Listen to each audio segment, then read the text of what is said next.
Boa noite a todos. Vamos fazer a nossa quarta sessão empresarial sobre o tema o empreendedorismo e a internacionalização. Esta é a quarta sessão aqui no Porto. A primeira foi em Águeda, a segunda foi em São João da Madeira, a segunda foi em Lisboa, a terceira foi em São João da Madeira. Esta é a quarta e a última será na próxima quinta-feira em Aveiro. Nós temos tentado trazer estas sessões pessoas que têm um percurso empreendedor na primeira pessoa, portanto que têm obra feita e que não se limitam a falar sobre o empreendedorismo na segunda e na terceira pessoa, na primeira pessoa. E temos tentado, no fundo, também trazer pessoas de diversas áreas, com diversas motivações para o empreendedorismo, de grandes empresas, de pequenas empresas, empresários em nome individual, com projetos que estão ligados a empresas muito grandes, multinacionais, outras a projetos meramente ideológicos e que a própria palavra, o empreendedor, pode não ter a ver com questões de crescimento económico, mas de vocação de uma marca, de uma ideia. E, portanto, nós estamos a tentar, depois no fim disto tudo, iremos de fazer, quando isso terminar, a quinta sessão que vai ser em Aveiro, vai ser moderada pelo professor Borges Gouveia, fazer depois uma súmula disto tudo, porque no fundo em cada uma das sessões houve 3 ou 4 pessoas, vamos ter 20, à volta de 20 testemunhos das mais variadas áreas e, portanto, elas têm sido, dependendo dos sítios e dependendo também dos dias da semana, das alturas, com mais e menos gente. Infelizmente esta sessão não está com muita gente, mas somos poucos mas bons, e os que não vierem depois poderão ver isto em podcast na página da UA e no Facebook da Associação dos Antigos Alunos, que será colocada provavelmente dentro de 3 ou 4 dias, depois do processado. Não vai ser direto, não vai ter tratamento, portanto, nós colocamos, quem quiser faz o vê direto, não vai nenhum tratamento de imagem nem nenhuma censura, portanto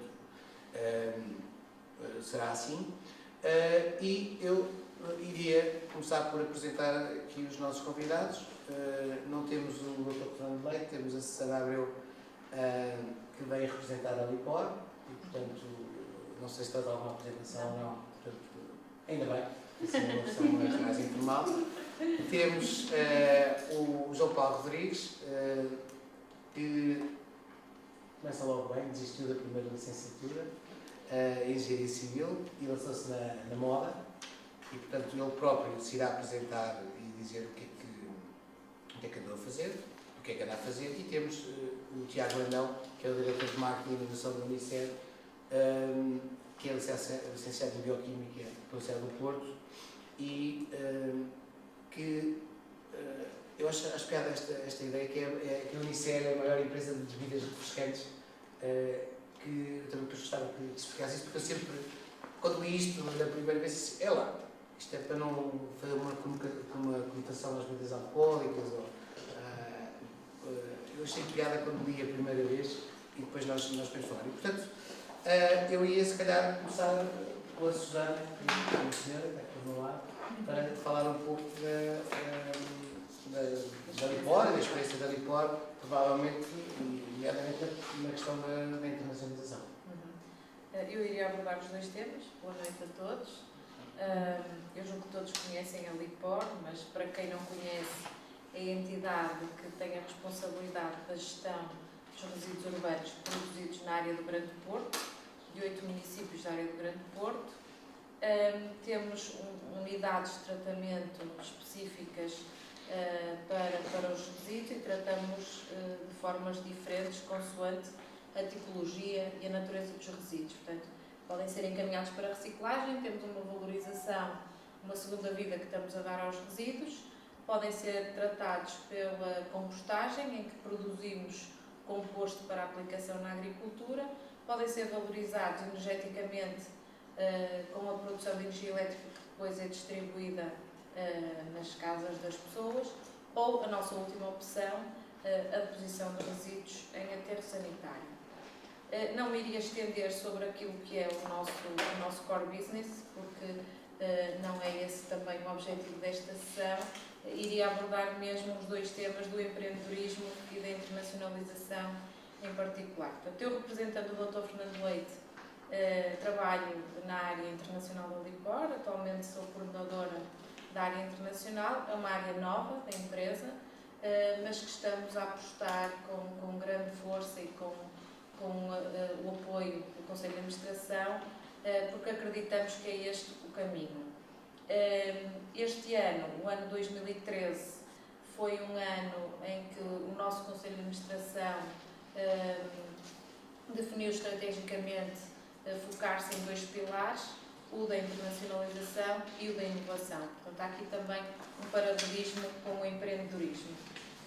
Eu gostaria de começar, trouxe aqui alguns números, portanto não tenho isto tudo de cabeça, não é? Trouxe aqui uma pequena cábula, mas efetivamente a situação económica que o país e o mundo vive atualmente é realmente uma questão que nos preocupa a todos, cidadãos comuns e às empresas, enquanto produtoras de bens, exportadoras de serviço, empregadoras, porque vemos todos os dias a taxa de desemprego a subir. Hoje, para os mais atentos, batemos um novo recorde na taxa de desemprego. Portugal atingiu os 17,7% de taxa de desemprego. A nível da Europa, a situação é também preocupante. Atualmente temos 26 milhões de pessoas no desemprego, 112 milhões de pessoas em risco de pobreza. Estes são dados muito recentes do Jornal de Negócios. No mundo, portanto, vamos aumentando a escala, os números estão aumentando naturalmente. No mundo, isto são também retirados de uma notícia do Economist, no mundo temos 290 milhões de jovens entre os 15 e os 24 anos, sem emprego, educação ou formação. Este é um número que realmente assusta qualquer pessoa. Quando pensamos que, mesmo nos países ricos, existem problemas a este nível, e mesmo nos países ricos existem 26 milhões de jovens entre os 15 e os 24 anos, sem emprego, sem educação ou formação. Este capital humano já é apelidado de NEETs, que significa Not in Employment, Education or Training. Efetivamente, a camada jovem é uma das camadas que está a sofrer mais com este atual panorama de crise que se vive no país, na Europa e no mundo, e efetivamente é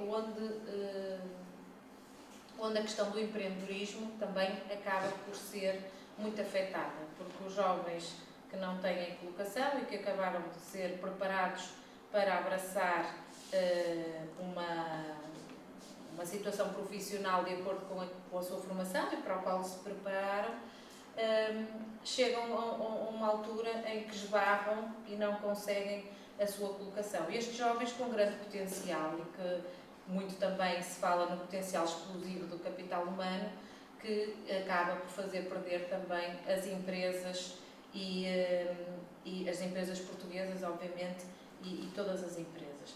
Portanto, isto é um problema que realmente nos faz pensar na situação atual, mas efetivamente nós não podemos focar nos problemas e temos que encontrar soluções e encontrar desafios para tentarmos colmatar os problemas. E era aqui que eu queria entrar com o setor dos resíduos. Efetivamente, o setor dos resíduos e a área que eu represento, existem muitas oportunidades que podem ser efetivamente olhadas com um olhar diferente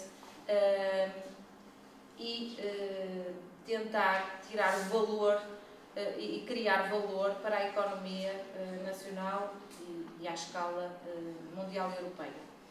Efetivamente, no setor dos resíduos, portanto, os resíduos não devem ser encarados como lixo, como um desperdício.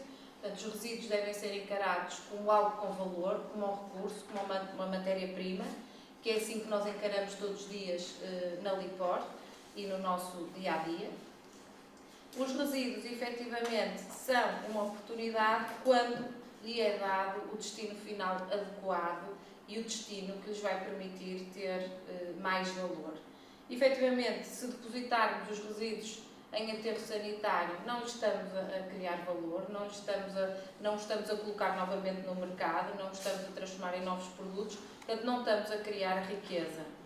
Mas se efetivamente valorizarmos os resíduos pela via da reciclagem, pela via da compostagem ou pela via energética, estamos a produzir novos produtos que podem ser colocados no mercado e, portanto, estamos aqui a fomentar negócio e a fomentar a economia. Só para terem uma noção, a nível da Europa, cerca de 40% dos resíduos produzidos são reciclados. Portanto, quando eu falo em reciclagem pela via multimaterial ou pela via da compostagem. Em Portugal, apenas 20% dos resíduos são reciclados. Portanto, temos aqui uma grande diferença do que acontece com a média europeia e o que acontece no nosso país. A nível da Europa, cerca de 37% dos resíduos, julgo que não estou aqui a passar a informação errada, não. Cerca de 37% dos resíduos são depositados em aterro, portanto são os resíduos que não vão ter qualquer tipo de recuperação de valor ou criação de valor na economia. Em Portugal, 60% dos resíduos são depositados em aterro. Então temos aqui uma oportunidade muito grande de desviar resíduos do aterro, destiná-los a um destino, dar-lhes um destino final mais adequado, quer pela via da reciclagem, quer pela via da compostagem. Portanto, estamos a criar, como eu já falei, negócio, a estimular a economia, a fomentar o emprego e a permitir que haja um estímulo e um crescimento do país e da qualidade de vida e da satisfação das pessoas. Portanto, temos aqui uma grande oportunidade e aqui queria também reforçar este ponto. Todas as orientações nacionais e europeias a nível do que é que deve ser feito a nível da gestão de resíduos indicam o caminho de uma sociedade europeia da reciclagem. Portanto, nós queremos aumentar a quantidade de resíduos que são enviados para a reciclagem, mas para o conseguirmos fazer, efetivamente temos que ter atitude. Não basta dizer ou escrever numa lei, portanto é preciso pôr em prática e como se costuma dizer, arregaçar as mangas e andar para a frente e trabalhar e criar projetos que estimulem efetivamente a reciclagem e que depois façam este ciclo que eu já falei várias vezes para fazer crescer a economia e criar valor e dar o devido valor aos resíduos que devem ser encarados como recurso. Portanto, queria muito aqui falar nesta questão que acho que é muito importante.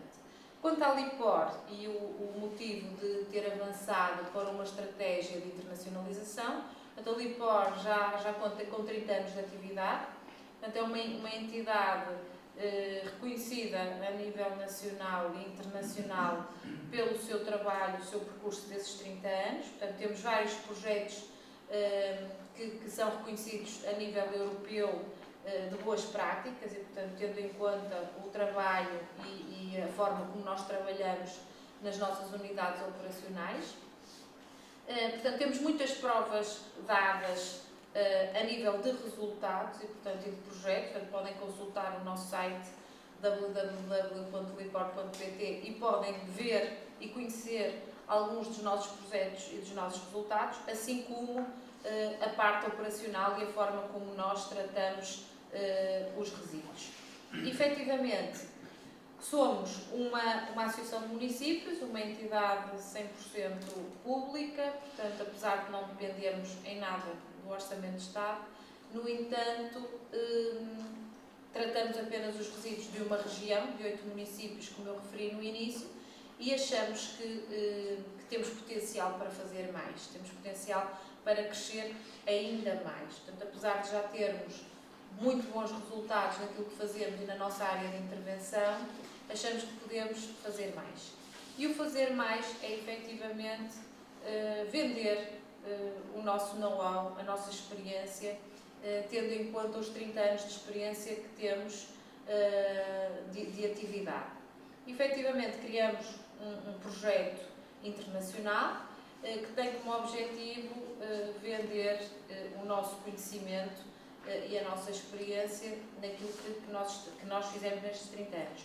Portanto, existem países que estão bastante mais atrasados que nós no que respeita à gestão dos resíduos, que estão agora muitos deles a criarem legislação e políticas para a gestão dos resíduos, muitos a elaborarem planos municipais ou intermunicipais, a definirem estratégias para darem um destino final mais adequado aos resíduos que produzem, outros que têm lixeiras a céu aberto ou lixões, como é no caso do Brasil, que têm problemas de saúde pública, obviamente qualidade de vida e etc. e por aí fora. Portanto, se fôssemos aqui a descrever o rol de problemas, também não sairia daqui. Mas, portanto, que estão neste momento a trabalhar para encerrarem essas lixeiras a céu aberto.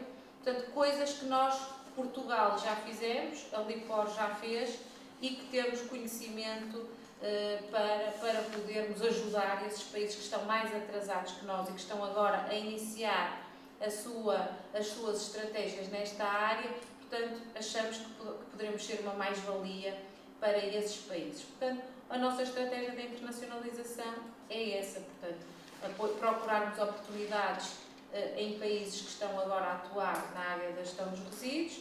Portanto, temos várias áreas em que tentamos atuar, na consultoria, como referi, dando apoio em vários projetos, como a elaboração dos planos estratégicos, como a elaboração de planos que podem ser a nível nacional ou municipal, nível da elaboração de planos de prevenção de resíduos, de alterações climáticas, projetos de educação e sensibilização ambiental, projetos para a construção de unidades operacionais de acordo com o tipo de tratamento que os países ou as cidades ou regiões decidam avançar ou que não tenham ainda implementado.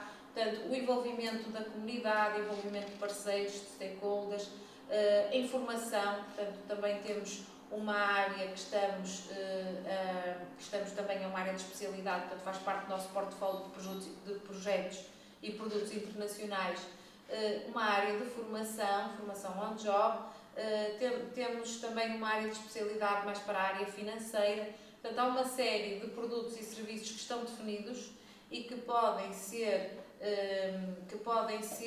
estamos a oferecer aos nossos clientes internacionais e para os quais nos sentimos com capacidades e competências para os ajudar a responder aos desafios com os quais eles neste momento se estão a deparar e que nós já nos deparamos e os conseguimos resolver. Portanto, o nosso slogan da nossa estratégia de internacionalização que nós utilizamos é que transformamos problemas em soluções e exatamente o cartão de visita é a Lipor e as imagens e os resultados que nós todos os dias transpomos para o exterior. Portanto, o nosso site é um site muito dinâmico em que tem informação praticamente diária. Promovemos muito a comunicação para o exterior, com e-news, com boletins, com uma série de informações. Temos uma rede de parceiros que está connosco na estratégia de internacionalização. Temos consciência que sozinhos não iríamos conseguir evoluir neste projeto. Portanto, trabalhamos numa rede de parceiros nacionais e internacionais e, portanto, achamos que é este o caminho, o próximo passo, e estamos a concentrar todas as nossas energias para termos sucesso mais neste passo que estamos a dar, que é importantíssimo para o nosso crescimento. Portanto, era isto que eu tinha a dizer. Estou disponível depois para alguma questão que queiram colocar no final ou agora. Não sei como é que está. Que é, falamos todos e depois a seguir discutimos as pessoas podem fazer perguntas e vamos todos em tantos só. Então, se calhar, o João Paulo. Se calhar vou ter que levantar. Senão a minha projeção vocal não é mesmo. Está bem? Estou a brincar. Não, mas por exemplo, pode parar ali. Posso me levantar? Pode. É que eu não detesto falar sentado. Eu também. Eu também. Ficar todos em pé. Mas eu não posso. Vou para aqui, está bem? Tem pilhas? É que falta giro. Este sou eu.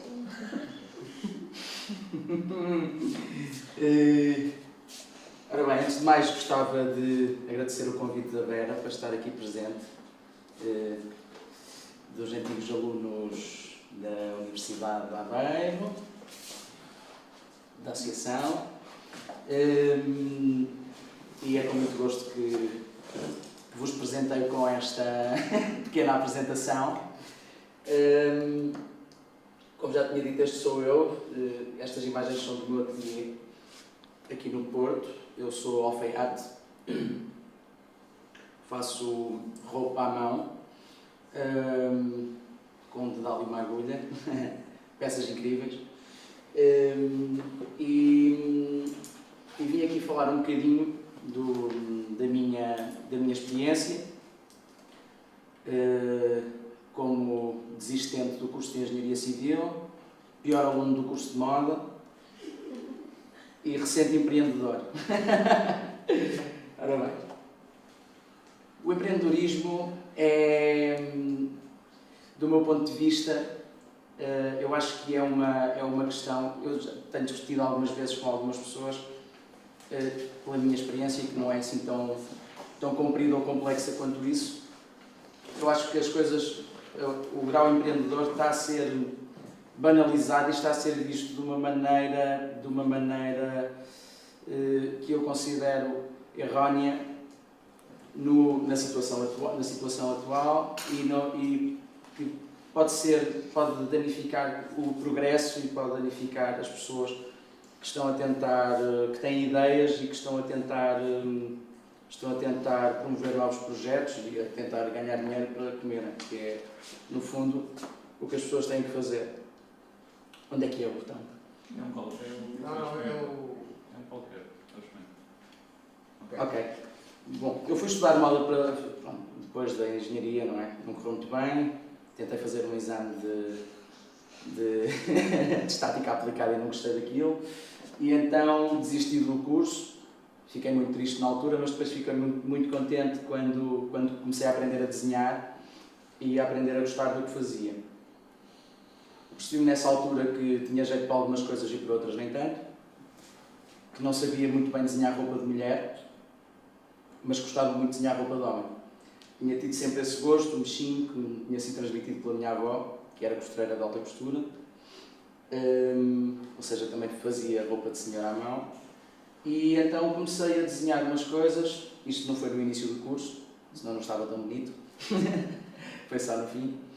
E apercebi-me que gostava muito daquilo e fiz o curso com alguma facilidade, apesar das notas serem muito más, da minha frequência às aulas não ser assim muito alta, mas eu também aproveitei para fazer 2 cursos nas Belas Artes, quis aprender o que era a arte um bocado e quis engrandecer a minha qualidade artística antes de me lançar ou antes de trabalhar para alguém e querer apresentar um projeto ou o que fosse.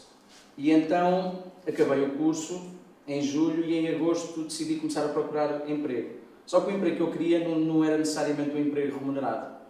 Felizmente lá em casa a malta tem alguma capacidade financeira, então não tive que fazer aquela busca exaustiva direta do primeiro emprego. E então decidi procurar ajuda eu, antes de terminar o curso, já muito inclinado para a roupa de homem, queria aprender alta costura, tal como o que a minha avó fazia, e então alta costura de homem é alfeitaria. E então cheguei aqui ao Porto, em Lisboa ninguém me aceitou para trabalhar, procurei nos 10 sítios, os alfaiates já são tipo velhotes e já estão muito curvados e não têm paciência para ensinar e não sei o quê, então procurei no Porto. Ao terceiro sítio, um alfaiate disse-me assim, vai ali à rua Fernandes Tomás, que está lá um senhor sozinho, que era um grande alfaiate, mas neste momento não tem clientes e ele se calhar precisa da companhia. E eu com esta história da companhia, lá me atirei e fui à rua Fernandes Tomás e encontrei esta peça. Esta peça que aqui está foi das pessoas mais importantes na minha vida, que ensinou-me que a arte não era só trabalho e experiência de mão ou mental. A arte era uma sensibilidade. E uma sensibilidade, o que ele está a fazer é coçar um fato, está a dar carinho a uma peça, e eu não sabia exatamente o que isso era, apesar de ter estado 5 anos a aprender o que eram peças. Apercebi-me nessa altura que podia guardar na gaveta durante algum tempo tudo aquilo que tinha aprendido e olhar como um mero aprendiz de 5 anos para o que o meu mestre o meu futuro mestre fosse fazer.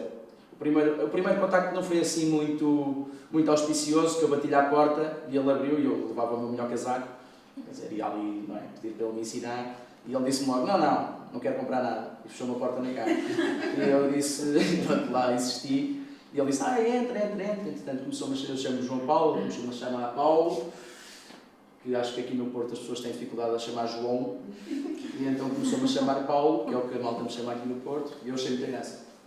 Bom, estive com o meu mestre, o primeiro ano foi fabuloso, aprendi a cozer à mão, coisa que não sabia, ele gostava muito de mim, dizia que eu era doutor, mas eu no fundo era uma criança que ali estava. E então estive a dar ponto de mão durante 8 meses ou 1 ano, se não me engano, com ele, até que passei, pronto, isto da alfaiataria clássica envolve um processo de aprendizagem que demora a vida toda, porque tem que se aprender a um grau prático e a um grau sensível ao mesmo nível, senão nunca se chega a ser um mestre.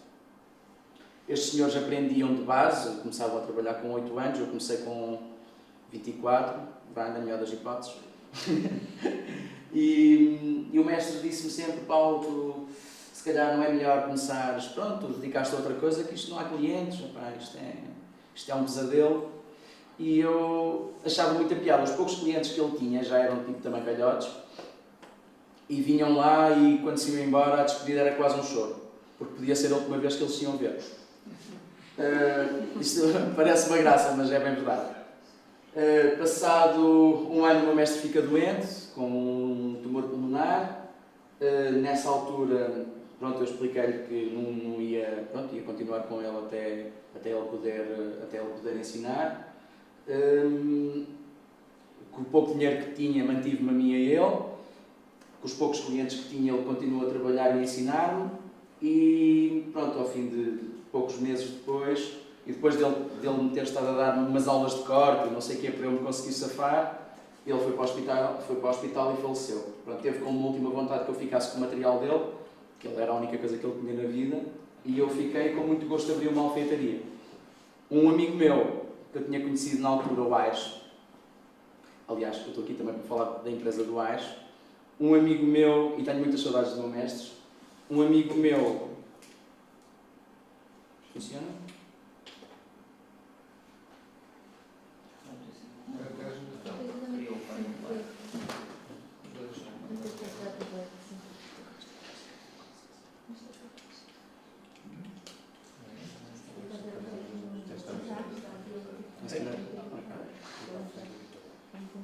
Ok. Entretanto, tinha conhecido um outro alfaiate jovem, português, na altura a trabalhar em Londres.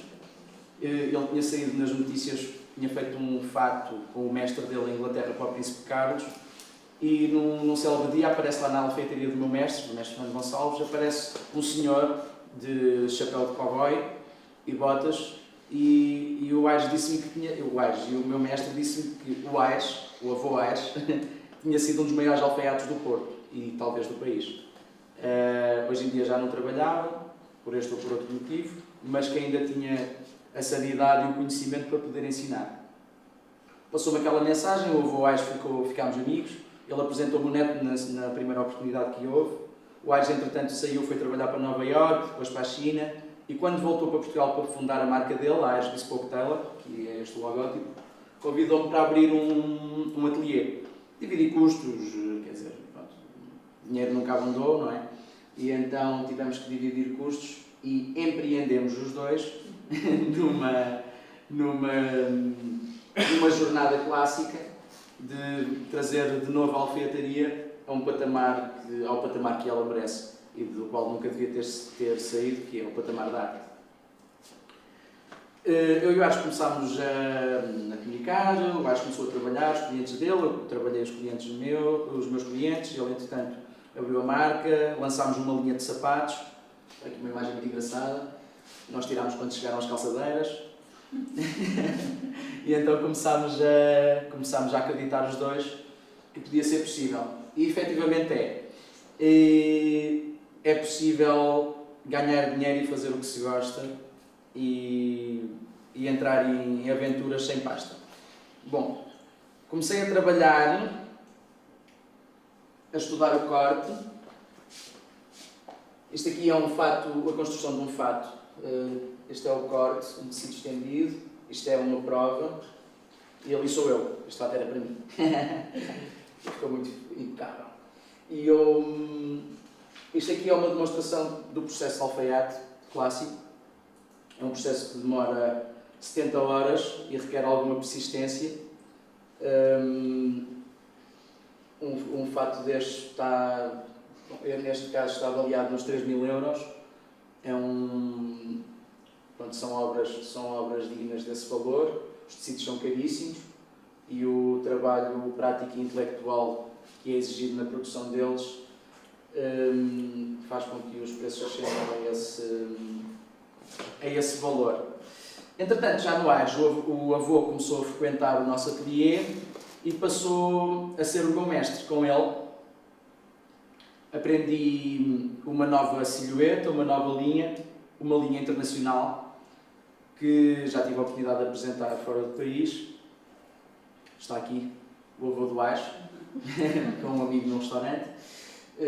Isto foi uma visita que nós fizemos ao Norte. O avô do Aires queria visitar 3 clientes. Só um é que o recebeu para dar um abraço. Ele queria vender ainda na coragem dele. E ele gostou tanto desse abraço que se foi todo chorar. O avô do Aires é uma pessoa muito sensível. Aqui é o Florencio. Era de um sítio onde ele costumava ir almoçar. O Florencio já estava assim numa corda bamba. Então isto é um daqueles momentos de despedida. Eu decidi tirar a foto para me lembrar desse momento que foi muito bonito.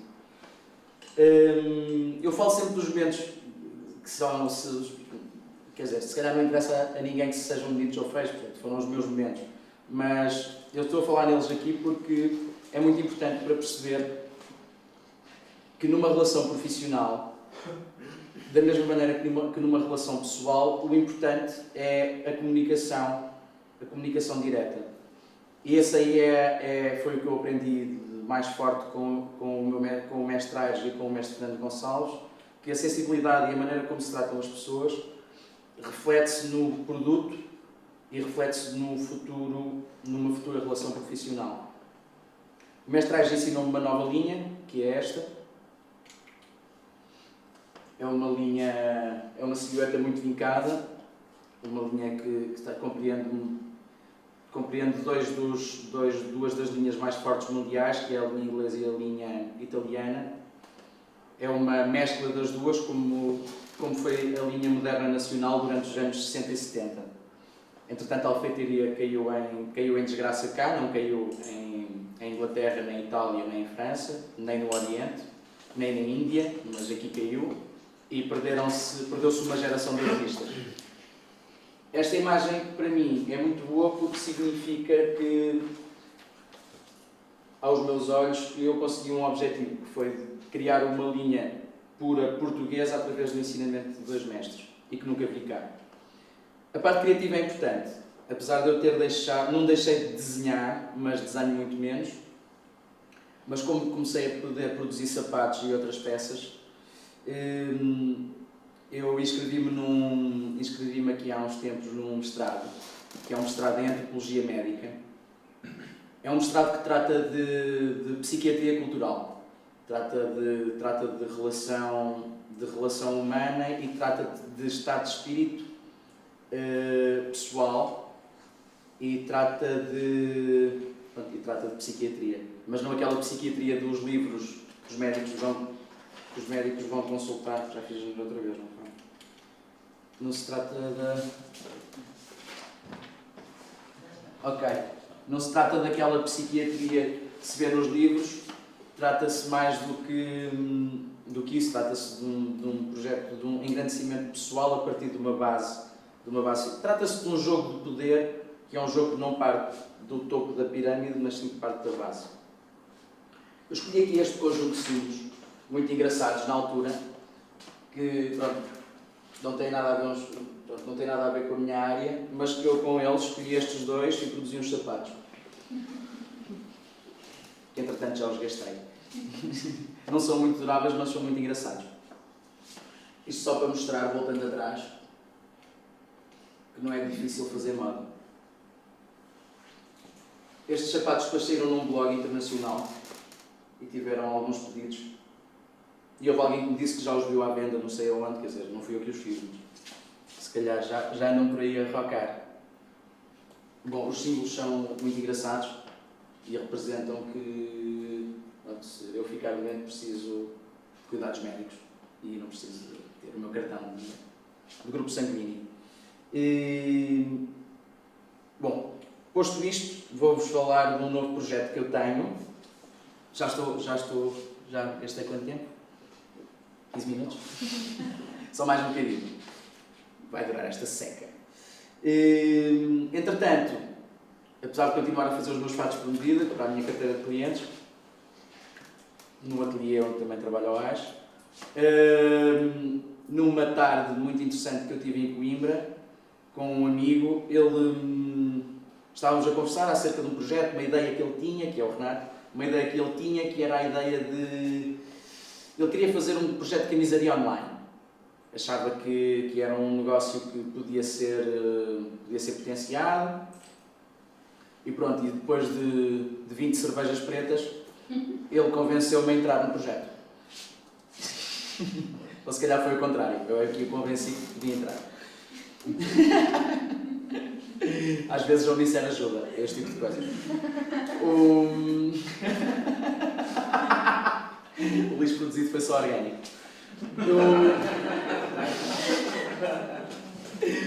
Mas, pronto, antes da parte da compostagem, nós fizemos ali uma jogada empreendedora, pessoal, em que, pronto, além de empreendermos algum dinheiro numas cervejas, falámos um bocado, emocionámos os dois, contámos histórias, e surgiu pouco tempo depois, com um terceiro sócio, o nosso projeto piloto de camisaria.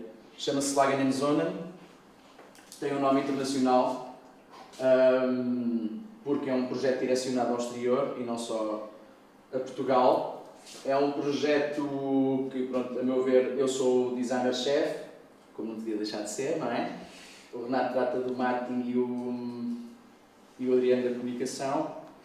Foi um projeto que eu encarei segundo o meu conceito de vida. Como fui convidado para desenhar as peças, inicialmente são camisas. Pronto, para quem pensar que não tem nada de especial uma camisa, pronto, uma camisa é uma peça especial. Até há relativamente poucos anos, talvez umas poucas dezenas, a camisa era só uma peça de interior, ou seja, eu nunca podia estar aqui com a mão na cinta com o casaco aberto. Era uma camisola interior. Achavam que eu ia estar aqui de cuecas, não é? Mas não. Mas pronto, na altura as camisas eram as cuecas. Entretanto, a camisa ganhou uma projeção diferente e chegou ao grau tipo da t-shirt. As pessoas usam uma camisa, a camisa existe para homens, também existe para senhoras, mas essencialmente para homens. Isto tem um motivo muito simples: o pescoço dos homens envelhece ao longo dos anos, vai ficando mais fino e enrugado, e então os homens precisam de colarinhos para esconder o pescoço. É por esse motivo que existem as camisas. Ficam a saber. E onde reparar que as pessoas de mais idade têm sempre a camisa apertada e escondem sempre o pescoço, porque pronto, deixa de ser esteticamente aprazível para elas verem-se ao espelho com o pescoço desnudo. As camisas, eu decidi criar um conceito diferente para as camisas, não apresentar só umas camisas com meia dúzia de cores e umas listas. Então decidi pensar num conceito muito interessante que tinha lido num projeto que tinha feito na faculdade, que é o conceito de persona, que é sinónimo de máscara. O conceito de máscara trata a roupa como uma personificação nossa, encara a imagem como um primeiro estímulo visual e como um fator de sucesso ou não da própria pessoa. Mascarar as pessoas com camisas. Então baseei-me na cultura de Trás-os-Montes e da zona contígua espanhola, da máscara ibérica, para fazer as primeiras ilustrações da Slagen, que são estes caretos que aqui estão. O projeto da Slagen baseia-se num site online, que vai ser promovido das mais diferentes maneiras, não das maneiras tradicionais, não com o marketing mais agressivo, mas com o marketing de vídeo, um marketing de, como é que eles chamam um marketing guerrilhado, um marketing que apela ao humor, apela à sensualidade, apela ao estímulo visual, para também mascarar a marca de um semblante mais dinâmico e mais positivo. Tem algumas características de design diferentes, os colarinhos e os punhos são mais curtos que o normal, indicando para um desenho do norte da Europa. A máscara e o conceito é nacional e espanhol, por muito que me custe dizer, mas é nacional, porque é meu. E é um conceito que nós queremos transmitir através do site, mas não é um simples site online. Não é um site onde as pessoas vão e chegam lá e customizam, tiram as medidas em casa, depois vem uma porcaria qualquer, depois manda-se para trás e depois o tecido não é bem aquilo que se pensava, não se sentiu o tecido, não havia textura, não havia toque, não havia relação. Então criou-se o projeto só vai existir em cidades ou em países onde haja um alfaiate responsável. Esse alfaiate vai ser responsável no site, a primeira visita ao site, na primeira visita e numa pretensão de compra do cliente, o que ele vai fazer é uma marcação de uma visita de um alfaiate. O alfaiate vai lá, faz a primeira ou as primeiras camisas, e escolhidas por ele no momento, e a posteriori ele só tem que ir ao site, que está a ser desenvolvido, é um projeto piloto, e tem que, num pequeno jogo infantil, ou infanto-juvenil, tem que ir trocando os colarinhos e os punhos, adequando uma camisa que já tem as suas medidas e da qual já sentiu o toque ao seu perfil. E pronto, e a partir daí pode ser enviado para o mundo inteiro sem dificuldade nenhuma. Bom, acabei a minha apresentação. Como conclusão deste livro, como eu tinha dito há bocado, eu acho que o empreendedorismo está a ser visto de um ponto incorreto da pirâmide, tendo como pirâmide a pessoa com mais poder e no fundo a com menor.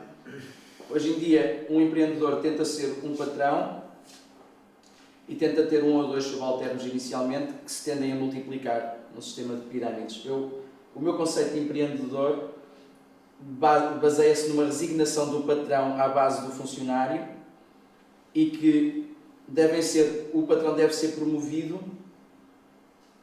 por si próprio e pelo funcionário ao lado. É assim que deve ser feita a ascensão na cadeia da empresa. Acho que assim era muito mais profícuo o trabalho e podiam-se alterar as coisas no futuro. Muito obrigado. Obrigado.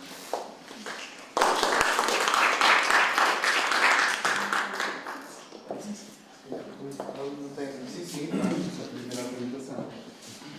Só para ter a apresentação.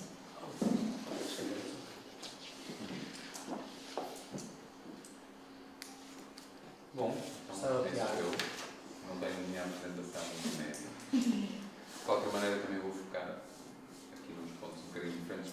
Vou adequar o meu discurso depois de ter ouvido as duas apresentações, temos esta vantagem de ser os últimos, para tornar isto um bocadinho mais objetivo.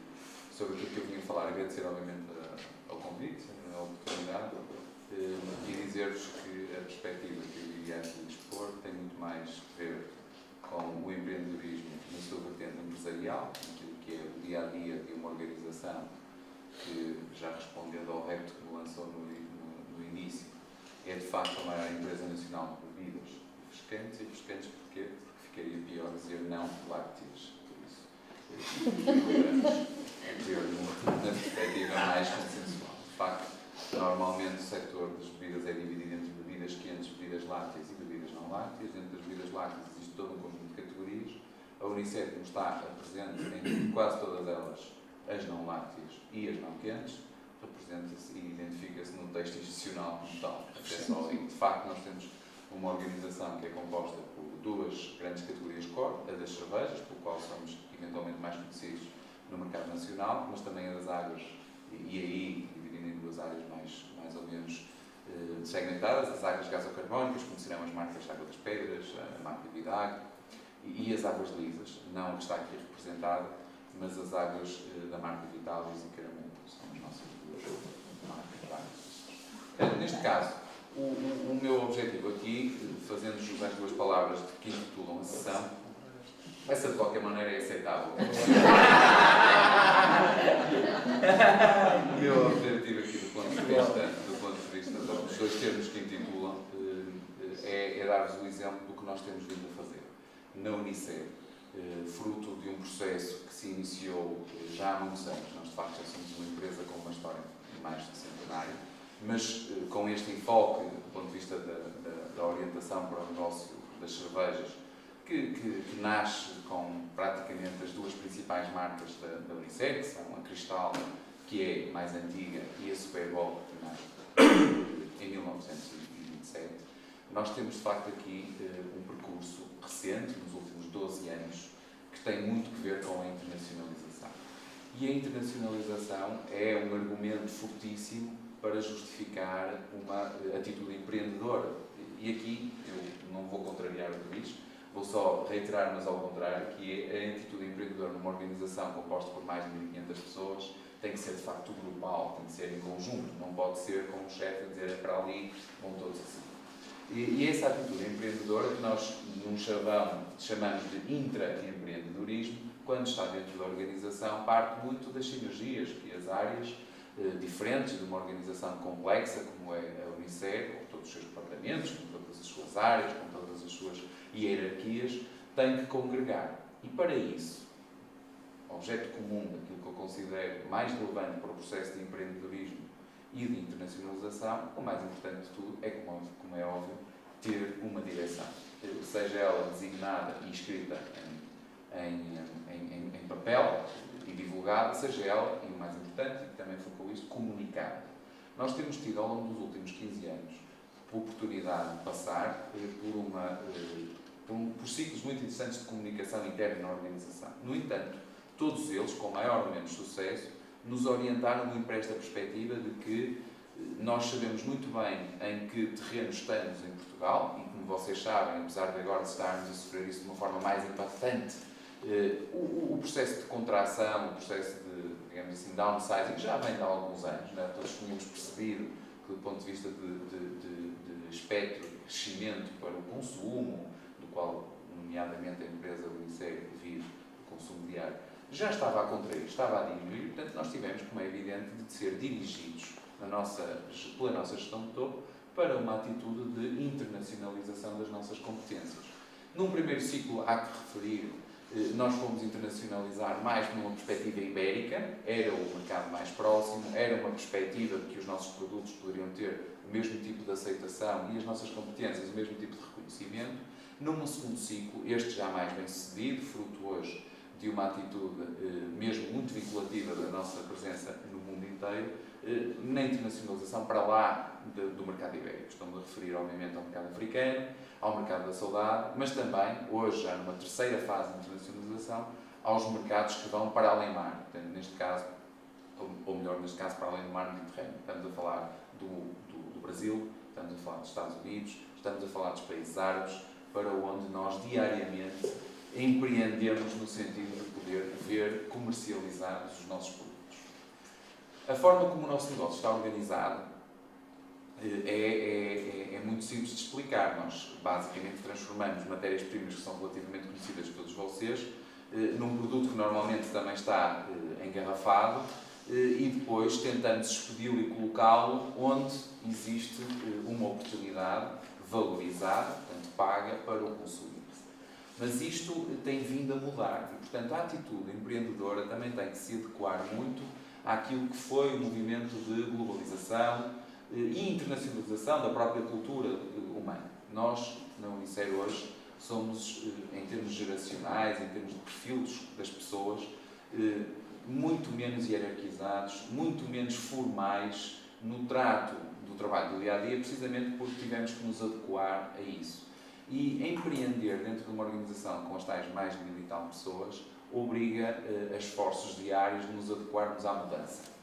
Por isso, dentro dos fatores que eu destacaria uns internos e outros externos, e para também não ir muito para além daquilo que é o tempo que vocês me dedicaram, eu gostava de dizer o seguinte: na minha perspectiva pessoal, a Unicer é um caso muito bem sucedido em Portugal de internacionalização, seja das suas vendas, seja da sua capacidade de explorar novos mercados, com sucesso ou não, porque isso também é internacionalizar, é ir e depois voltar, bem ou mal sucedido. É um caso bem sucedido porque faz jus a 3 coisas que para mim são essenciais. Uma, a tal utilização empreendedora interna dos seus recursos, com menos, cada vez mais, procura fazer esse percurso de internacionalização.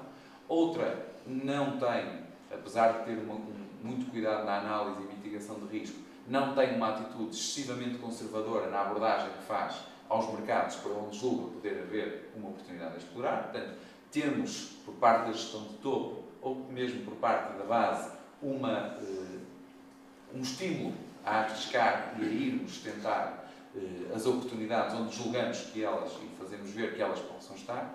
E terceiro, esta se calhar mais vulgar, mas na verdade universal, é porque assenta muito aquilo que é a sua atitude de empreendedorismo e internacionalização em conhecimento prático.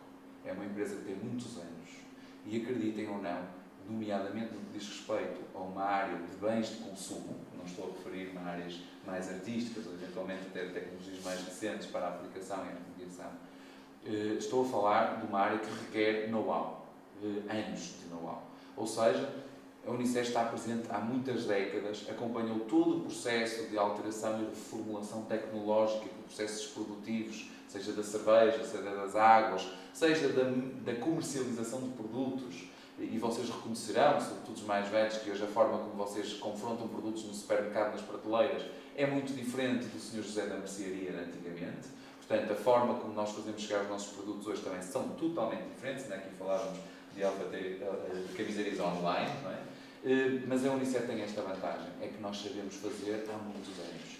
E isto permite-nos chegar aos tais mercados, às tais oportunidades, onde nós julgamos poder empreender e internacionalizar, com uma bagagem muito sólida, não é? Naquelas malas que têm o código que nós sabemos abrir e que sabemos servir no destino. Portanto, eu julgo que um segredo do sucesso da internacionalização, porque não é uma internacionalização esporádica, tem a ver muito também com o know-how.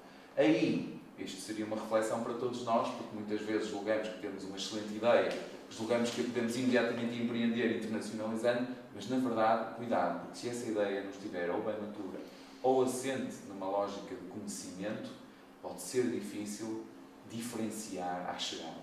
E podemos voltar para trás de mãos vazias. Obviamente que isso não deve ser uma barreira ao espírito empreendedor, mas normalmente é um dos fatores mais elevados de risco para a não internacionalização das nossas boas ideias. Portanto, era com isto que eu gostava de terminar. Vou-vos já antecipar que tentei trazer para aqui um exemplo concreto do que é a manifestação prática do nosso know-how e, por isso, trouxe-vos uma amostra do produto que nós estamos a lançar esta semana, para que vocês possam degustar, sendo que ele é uma coisa extremamente pequena e nada orientada para a internacionalização. Pelo menos não é essa a ideia, já que os rótulos e os seus descritivos são feitos muito e cuidadosamente na língua portuguesa apenas. Obrigado.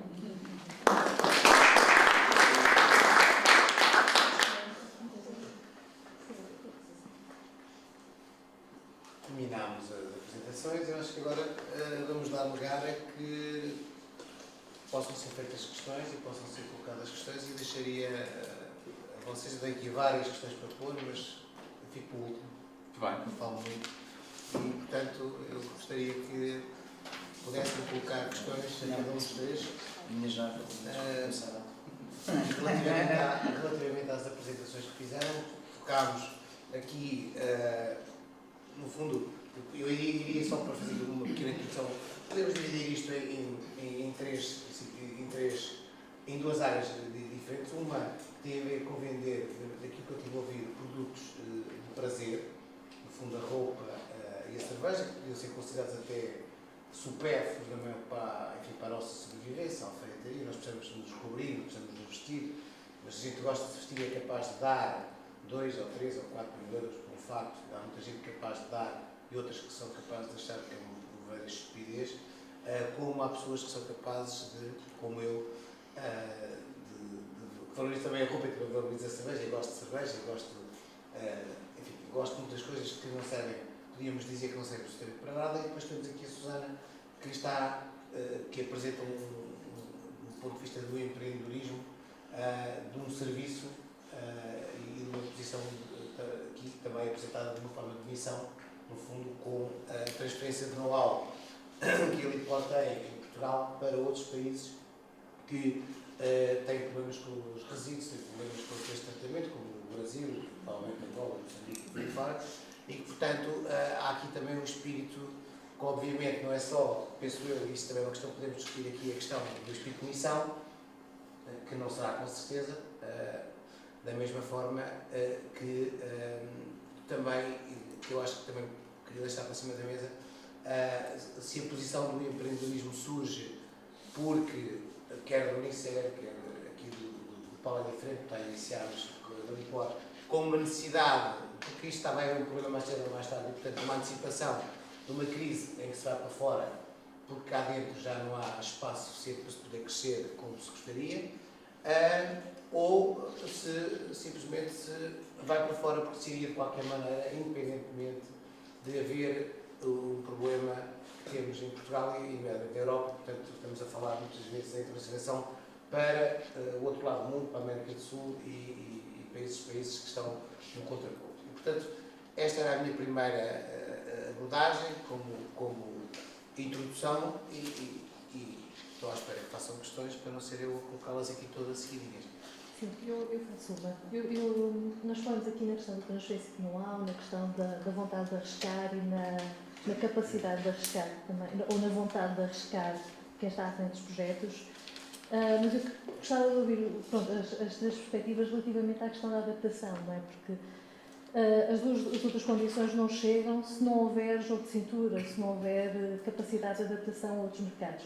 A Susana provavelmente tem essa experiência porque no Brasil com certeza que encontrou pequenos países dentro de um grande país e como é que se convive com essas realidades, não é? Com os diferentes níveis de poder e como é que se ultrapassa todas essas linhas de poder e de negociação.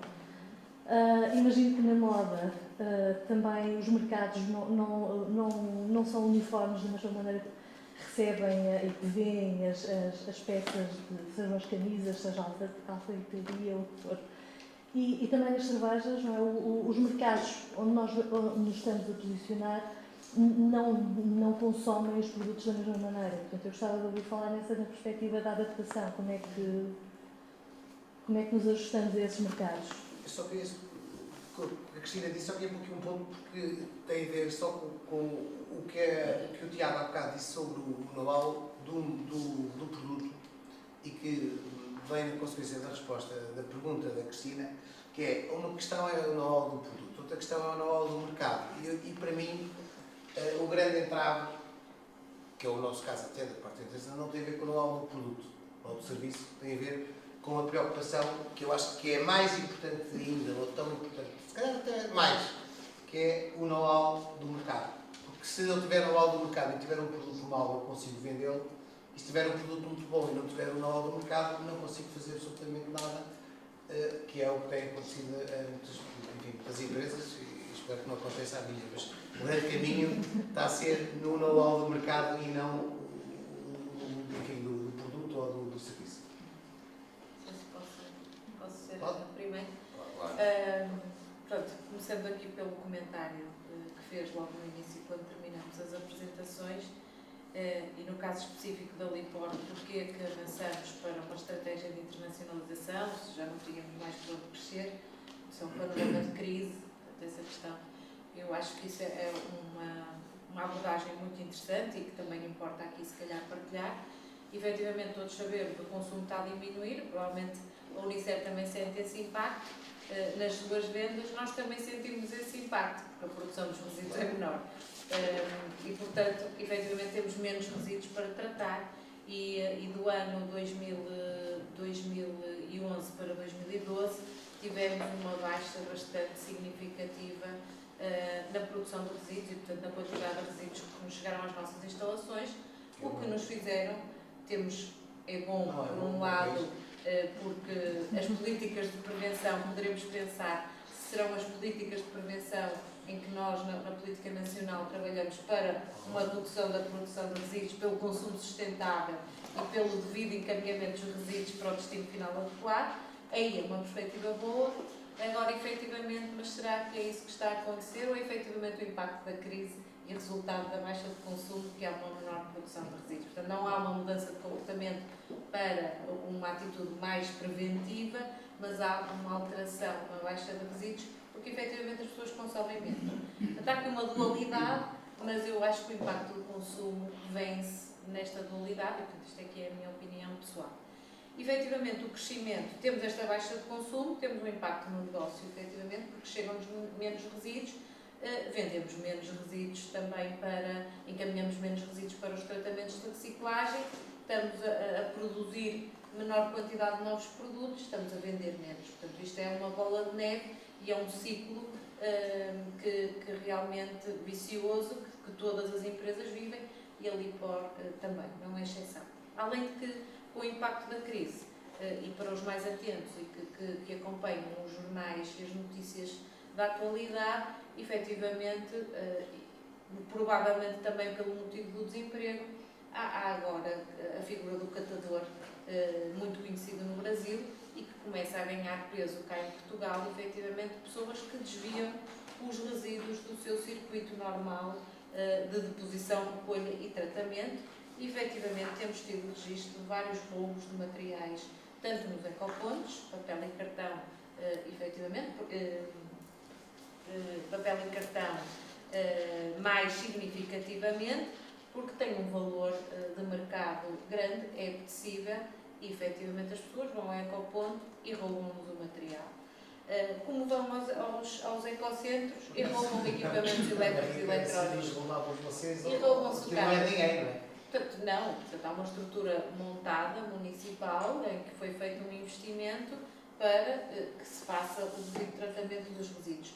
Os ganhos, efetivamente, são da empresa e do município que estão a fazer negócio, mas são da população e do cidadão comum que está a usufruir de um serviço de qualidade e que está a ter a proteção do ambiente, uma melhor qualidade de vida, pelo resíduo estar devidamente tratado e não depositado na rua, na via pública, com valetas, e a ser um risco para a saúde pública, para as crianças e por aí fora.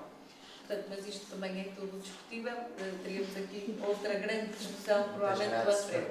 Exatamente. Efetivamente, temos esta questão, a baixa da produção de resíduos com os seus vetores, com vários fatores que influenciam isso.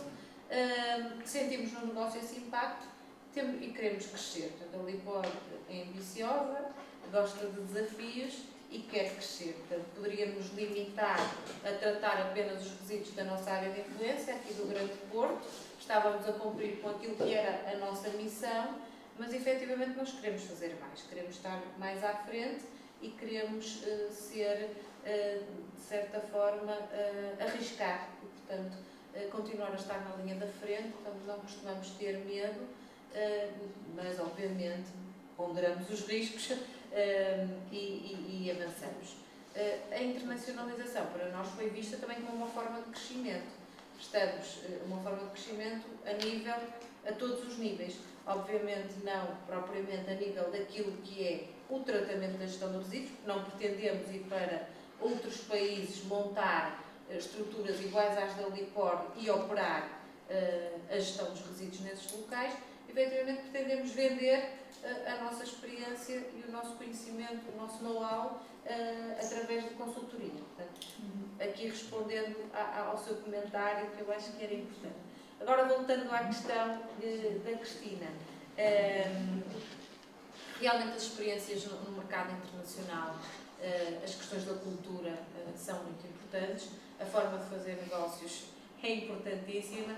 Nós estamos habituados a trabalhar em Portugal de acordo com aquilo que é a nossa cultura e que todos nós conhecemos e a forma de fazer negócios, mas quando vamos para um Brasil é completamente diferente, quando vamos para o Médio Oriente é completamente diferente, quando vamos para a África é completamente diferente.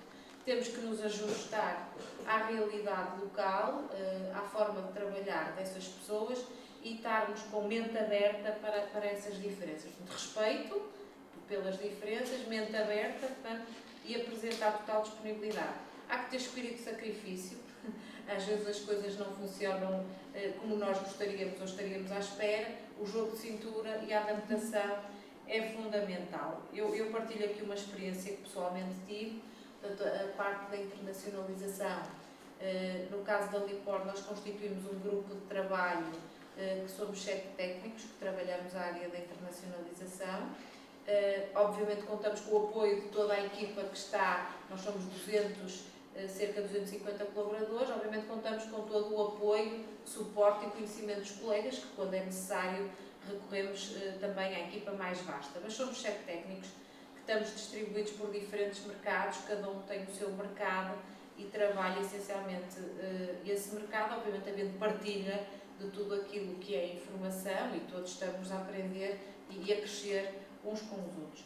Eu ia partilhar aqui uma situação que por acaso já falei com Carlos Pedro no nosso primeiro encontro. Foi a primeira vez que eu fui desenvolver um projeto no Brasil. E fui para Salvador da Bahia e o meu projeto era para as favelas, portanto, para a zona onde estão as camadas mais pobres.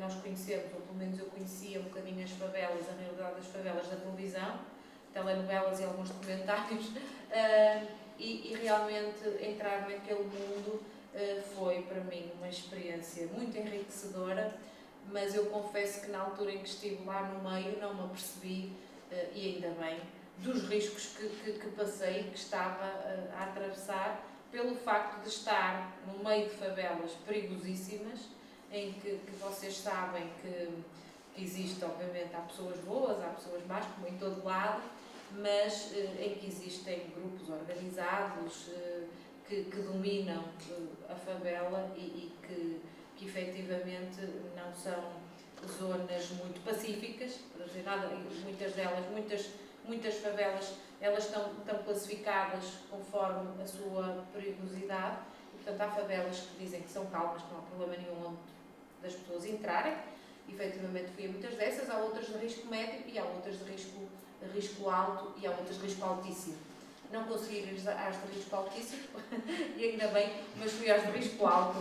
E efetivamente parece que estamos num filme. Eu senti-me num filme completamente controlada, sem me aperceber muito bem, mas tínhamos que pedir permissão para entrar na favela aos ditos donos da favela, que controlam tudo, quem entra, quem sai, e muitas vezes entram pessoas que não voltam a sair, portanto, e eles é que têm que autorizar a entrada e perceber o que é que nós estamos a fazer. Eu sempre fui muito simples, o mais simples possível trabalhar, portanto, para não chamar muita atenção, só que eu, por muito que fizesse para não chamar a atenção, eu era logo o foco das atenções. Primeiro porque a maior parte das pessoas são mulatas, mestiças, e portanto eu quase que não via pessoas brancas. Portanto, mesmo que eu não quisesse, eu aparecia lá no meio e sobressaía. Portanto, aliás, eles vinham ter comigo e chamavam-me branquela. Portanto, tiravam uma pinta logo europeia, portanto aquilo não havia que enganar. E depois, a questão da segurança, como eu falei, tínhamos que ter permissão para entrar, explicar o que é que iríamos fazer. Eu levava apenas uma máquina fotográfica, porque precisava de registar o local, e muitas favelas eu fui questionada porque é que estava com a máquina fotográfica, o que é que estava a fotografar e para que é que eu estava a fotografar e coisas desse género. E cheguei a ser abordada, não eu diretamente abordada, mas o grupo onde eu estava, por pessoas armadas e com pistolas colocadas dentro das calças à vista de qualquer pessoa. Quer dizer, isto não é o ambiente que estou habituada a trabalhar aqui em Portugal. Obviamente, primeiro, não vou para as favelas e, segundo, nunca estou perante pessoas que estão com uma arma que me podem ameaçar a qualquer momento e que provavelmente até não queria chegar a este extremo, mas poderia estar em risco de vida. Mas trabalhei, fiz o projeto, adorei a experiência, não me apercebi de metade e ainda bem. E foi muito bom. portanto, isto só para partilhar realmente um bocadinho daquilo que são as diferenças. Mas tenho um colega, por exemplo, que está a trabalhar no Médio Oriente, portanto, não convém que sejam mulheres, por exemplo, para ir para o Médio Oriente. Infelizmente, as mulheres não são vistas assim com grande, digamos, credibilidade, não sei se este é o termo mais correto, e, portanto, quem está no mercado do Médio Oriente são colegas masculinos, que depois acabamos todos por falar uns com os outros, e achei bastante interessante que ele foi para o Abu Dhabi, também trabalhar num projeto, e é engraçado perceber como é que as pessoas lidam com o lixo nesses países. Portanto, não podem tocar no lixo, portanto, o lixo é praticamente pecado, é um pecado, é algo mau, e efetivamente as pessoas encaram os resíduos de uma forma que também não é a forma como nós encaramos os resíduos. Nós íamos para lá dizer que o resíduo é um recurso, que é uma coisa muito boa, e portanto, quando eles acham que aquilo é um pecado, portanto, há aqui realmente algumas contrariedades que têm que ser respeitadas, têm que ser percebidas, e quanto mais nós fizermos o trabalho de casa e formos preparados com o tipo de atitudes que nos esperam nos países, melhor, porque teremos menos surpresas e, portanto, é muito importante fazer esse estudo. Isto já faz o link com a caracterização do mercado, portanto, não irmos às escuras para um país à espera de fazermos nesse país aquilo que fazemos cá em Portugal. Não. Nós chegamos à espera de replicar exatamente aquilo que fazemos, e eu estou a falar, no nosso caso, da gestão de resíduos e da LIPOR, portanto, isso não é uma aposta ganha, portanto, é um insucesso na certa. Nós temos que ir realmente com a mente aberta, perceber as diferenças culturais, perceber as diferenças, que há várias diferenças a nível da produção de resíduos. No Brasil, por exemplo, 60% dos resíduos que as pessoas produzem são resíduos orgânicos. Resíduos orgânicos, restos alimentares e resíduos verdes, não os que mencionou há pouco, contra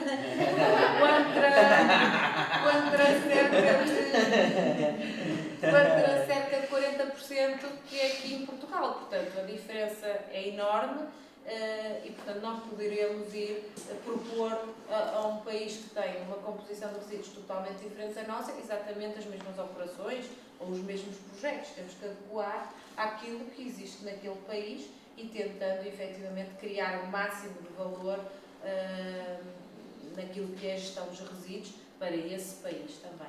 Portanto, caracterizar o mercado é fundamental. Quando eu falo em caracterizar o mercado, é conhecer um bocadinho do país, não só a nível do que é a gestão dos resíduos, a produção de resíduos, a produção per capita, a composição dos resíduos, mas uma série de outros elementos mais também relativos às infraestruturas que existem, aos meios, às entidades que já existem no país, que estejam a tratar de resíduos ou não, estejam a fazer bem ou estejam a fazer mal, perceber as questões políticas, e no nosso caso isso é fundamental, perceber a legislação, perceber os costumes, a cultura. Portanto, há uma série de elementos que têm que ser estudados em casa e anteriormente, não apenas de uma visita, mas antes mesmo de uma primeira abordagem, que pode acontecer de diversas formas, sobre visita, reunião, e-mail, etc.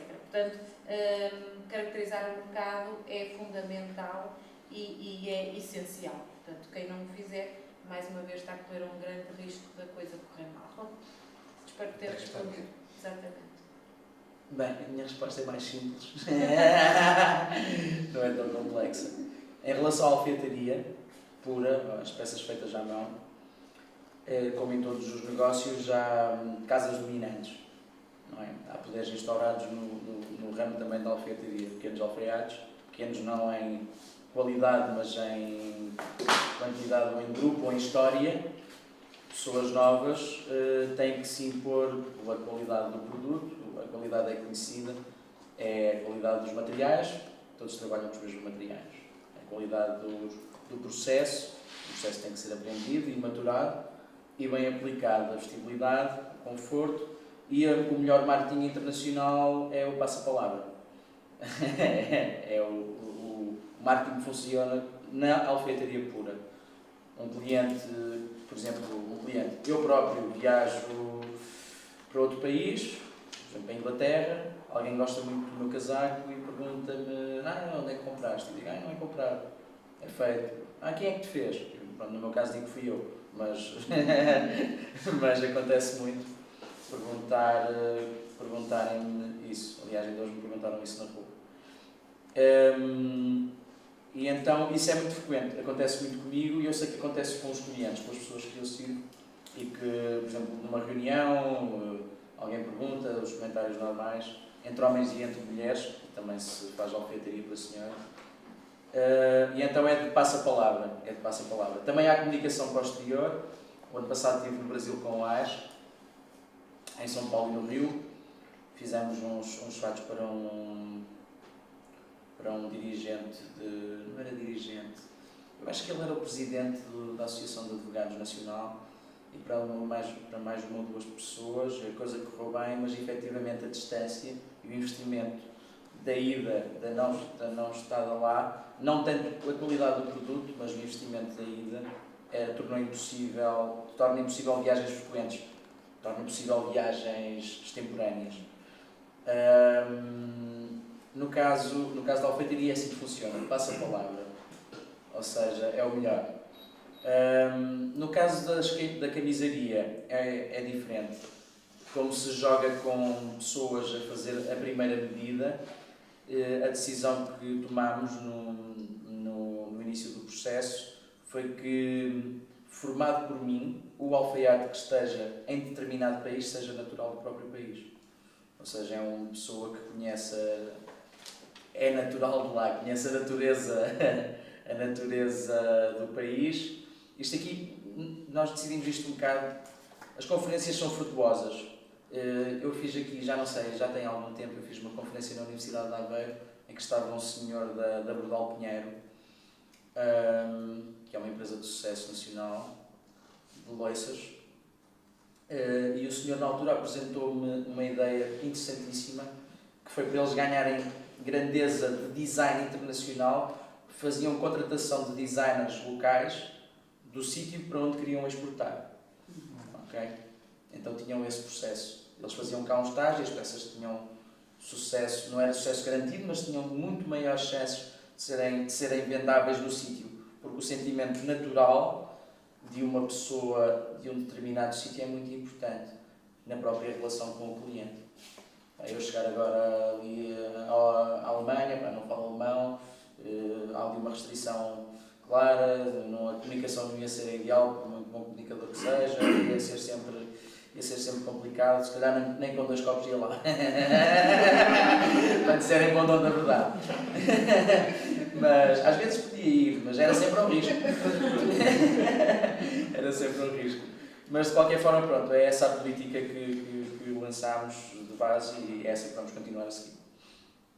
Pois no caso da UNICE, que o Cristina também conhece, nós já passamos por vários ciclos de internacionalização, como eu referi, vamos aprendendo com eles, mas as realidades podem ser muito diferentes. Também há que separar aqui 3 situações de internacionalização.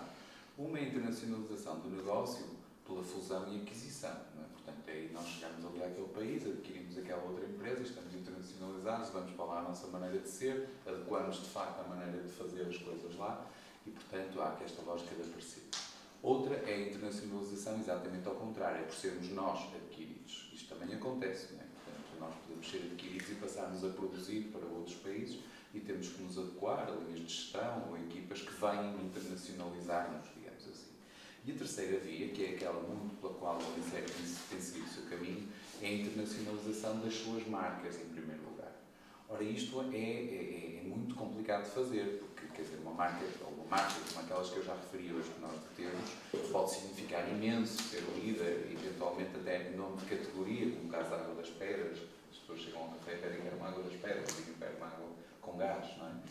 Mas depois num outro país, no Brasil, nos Estados Unidos, não representar absolutamente nada. Portanto, a construção, esta tal internacionalização, depende muito daquilo que é a internacionalização e posicionamento das marcas. Portanto, temos aqui vários pontos para pegar, eu não vou focalizar muito naquilo que tem a ver com o processo de internacionalização pela via das pessoas.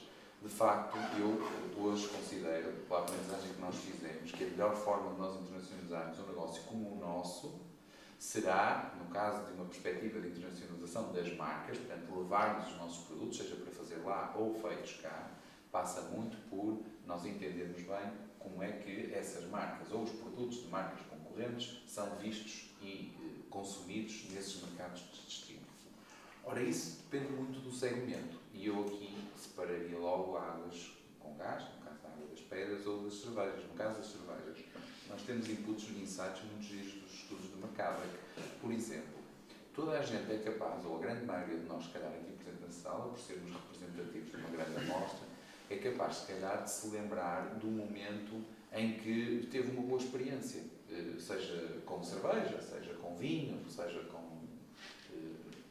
uma comida, um prato, mas muito pouca gente se lembra da marca dessa bebida, ou desse vinho, ou dessa cerveja. Na maioria das vezes, quando nós fazemos estudos de mercado, a marca depois não ficou um momento, estava com 3 amigos, estava com aquele, foi ali naquele restaurante, tínhamos 18 anos, mas a marca de cerveja, qual era? Acho que portanto, a marca ali não significava muito. Isso não é só neste mercado, no mercado nacional, é em qualquer mercado mundial.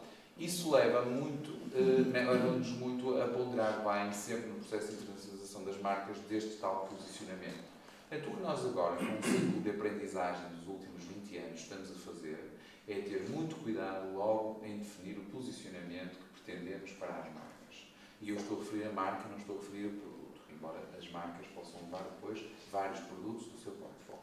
E só então começar a trabalhar, de facto, dentro desses mercados, a melhor forma de essas marcas estarem presentes com esse posicionamento nesses mercados.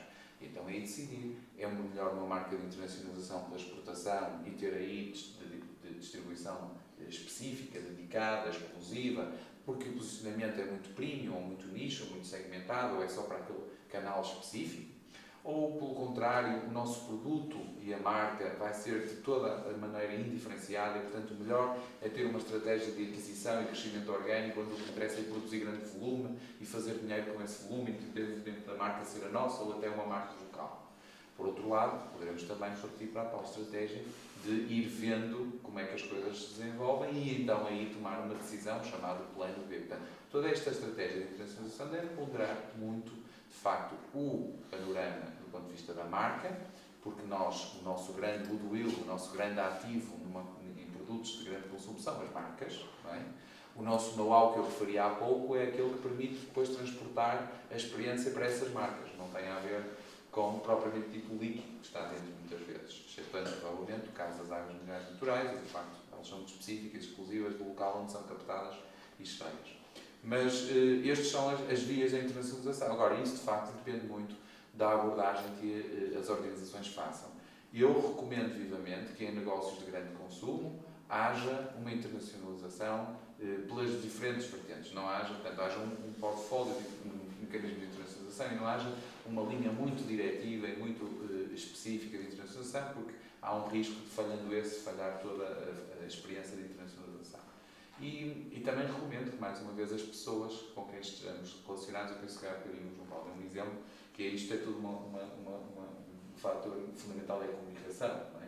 De facto, quando nós, numa estratégia de internacionalização de marcas, lançamos uma semente para a internacionalização num país ou num mercado específico, é fundamental que aquilo esteja, de facto, muito bem regado e tratado logo na germinação inicial. E para isso, o fundamental é as pessoas com quem nós nos estamos a relacionar. Saber escolher, saber bem comunicar os fatores críticos para o sucesso do negócio de ambas as partes, porque quando nós nos internacionalizamos para um local onde não temos parceiro nenhum, é crítico o primeiro parceiro, não é crítico o segundo nem o terceiro, é o primeiro. E por isso a comunicação é fundamental, ter eventualmente até uma experiência conjunta de empatia, de simpatia e que permita que as pessoas depois puxem pelas nossas marcas como se fossem deles, pode ser um fator crítico de sucesso na internacionalização. E às vezes isso acontece por acaso. Olha, aquele tipo foi certo. Enquanto que nós até conhecíamos o governador e, no entanto, o tipo passado 2 anos até deixou de ser. Nós tínhamos um grande projeto de investimento, mas que correu mal. E estávamos com uma grande fé, já tínhamos alocado todos os recursos. Isto tem o seu quê de certo, obviamente. Mas há fatores que me parecem que são comuns. Um deles são claramente o relacionamento interpessoal. Portanto, a internacionalização é muito fruto, numa primeira fase, da interface das pessoas e muito menos, se calhar, da interface até digamos assim, do esplendor com que nós queremos logo fazer chegar as marcas a esses mercados. De facto, e algumas empresas têm a capacidade de fazer isso, nomeadamente as grandes empresas de marcas de bem de consumo, Casas Bebidas, as Coca-Cola, as Pepsi, e por aí fora, chegam a um país a encharcam o mercado com comunicação, não é? Na televisão e tudo mais, e pronto, de facto já não há word of mouth necessário ali, já está tudo vinculado. Mas não funciona. Depois, se calhar, não funciona porque faltam as pessoas para conseguir consumir, neste caso, ou levar a consumir essas marcas. É a nossa visão, neste caso, nós de facto temos um bocadinho de cada uma destas vertentes no processo de internacionalização da Unicef.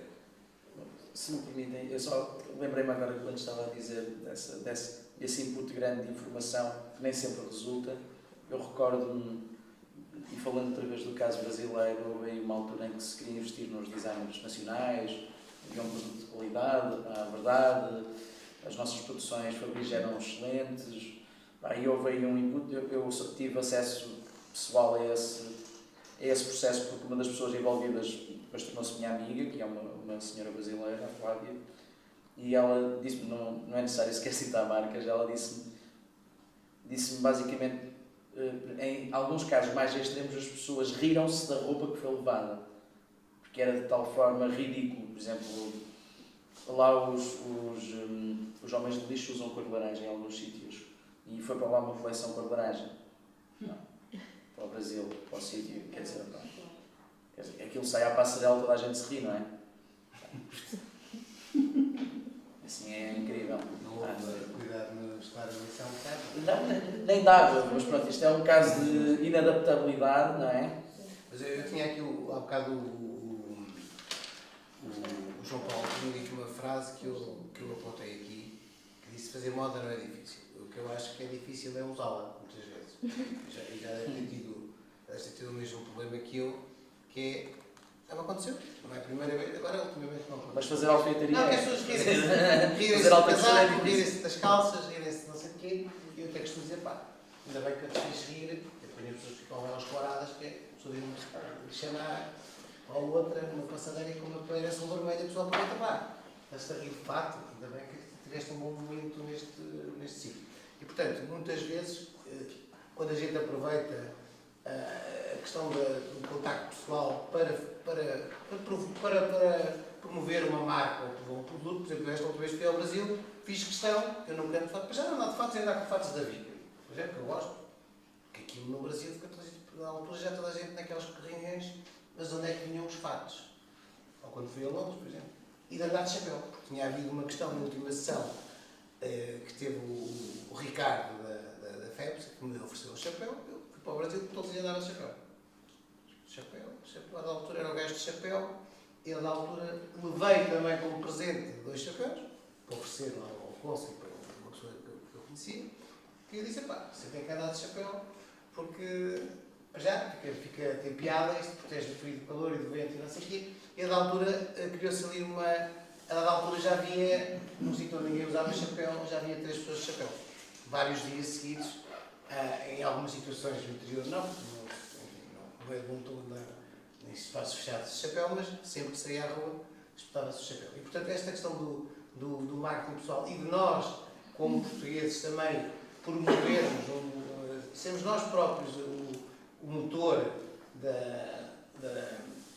das nossas coisas. Eu, por exemplo, bebo cerveja, eu bebo, não é por acaso, se calhar é por acaso, mas se calhar não é tão por acaso no início, eu bebo Superboc. E como Superboc. E se pedir, peço-me um Superboc, não peço-me uma cerveja, quero um Superboc. Já me aconteceu trazer uma cerveja, desculpa, eu pedi uma Superboc. Não, desculpa, eu pedi uma Superboc. Eu não peço uma cerveja, eu peço uma Superboc. E houve uma altura que eu já não sei há quantos anos, fiquei muito chocado quando a Superboc era 5.8 e passou para 5.2. Houve uma questão qualquer de marketing, que quando me lembro, nos anos 90, que era 5.8. E eu aqui há uns tempos já notei que a pessoa tem a noção dos graus, fui ver a lata e aquilo é 5.2, não é? Que é a atenção, não sei exatamente, houve alguma questão técnica, podia ter chamado outro, mantinham. Qualquer dia pode ter um motivo para fazer marketing, que é voltar aos 5.8, que é o regresso ao passado, não é? Bem, para aqueles gajos que ficaram chateados há 15 anos com uma alteração, sem terem autorização. ao consumidor, se lhe perguntarem se ele queria 5.2 ou se queria 4.8, ou Se calhar é uma questão de pedalada. provavelmente pode ter a ver com a questão de que consegue-se beber mais e a pessoa não nota tanto, não é? Não sei, não faço ideia. No Brasil as cervejas são mais ligeiras. Pô, mas a questão, eu estava aqui a provocar relativamente a isto e relativamente a uma outra questão que me ficou aqui.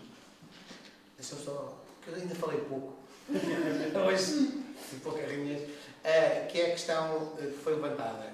Porque eu ainda não consigo perceber, enquanto eu consigo perceber porque é que eu Carlos Pedro, empresa, nos internacionalizamos.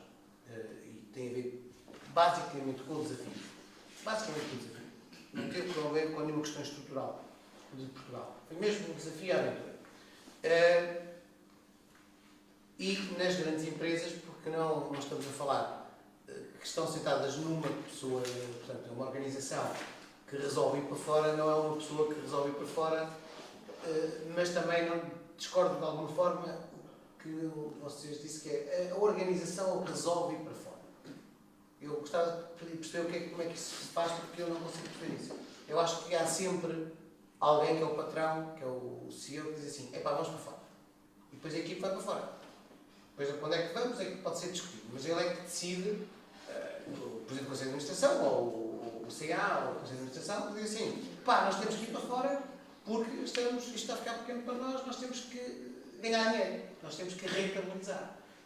E depois há questões aqui que acabam por chocar umas com as outras, porque há um bocado, enquanto uma coisa que aparentemente é boa, que é a redução de lixo, por qualquer que seja a razão, mesmo que seja porque diminuir o consumo, também é bom. É bom diminuir o consumo. O consumo elevado não é bom. É bom para quem vende, mas globalmente não é bom. É mau. Alguns hábitos de consumo são... Esta crise levanta algumas questões positivas até na questão dos hábitos de consumo. E a outra questão tem a ver com a questão dos downsizing. Também é uma questão que eu queria colocar assim com provocação.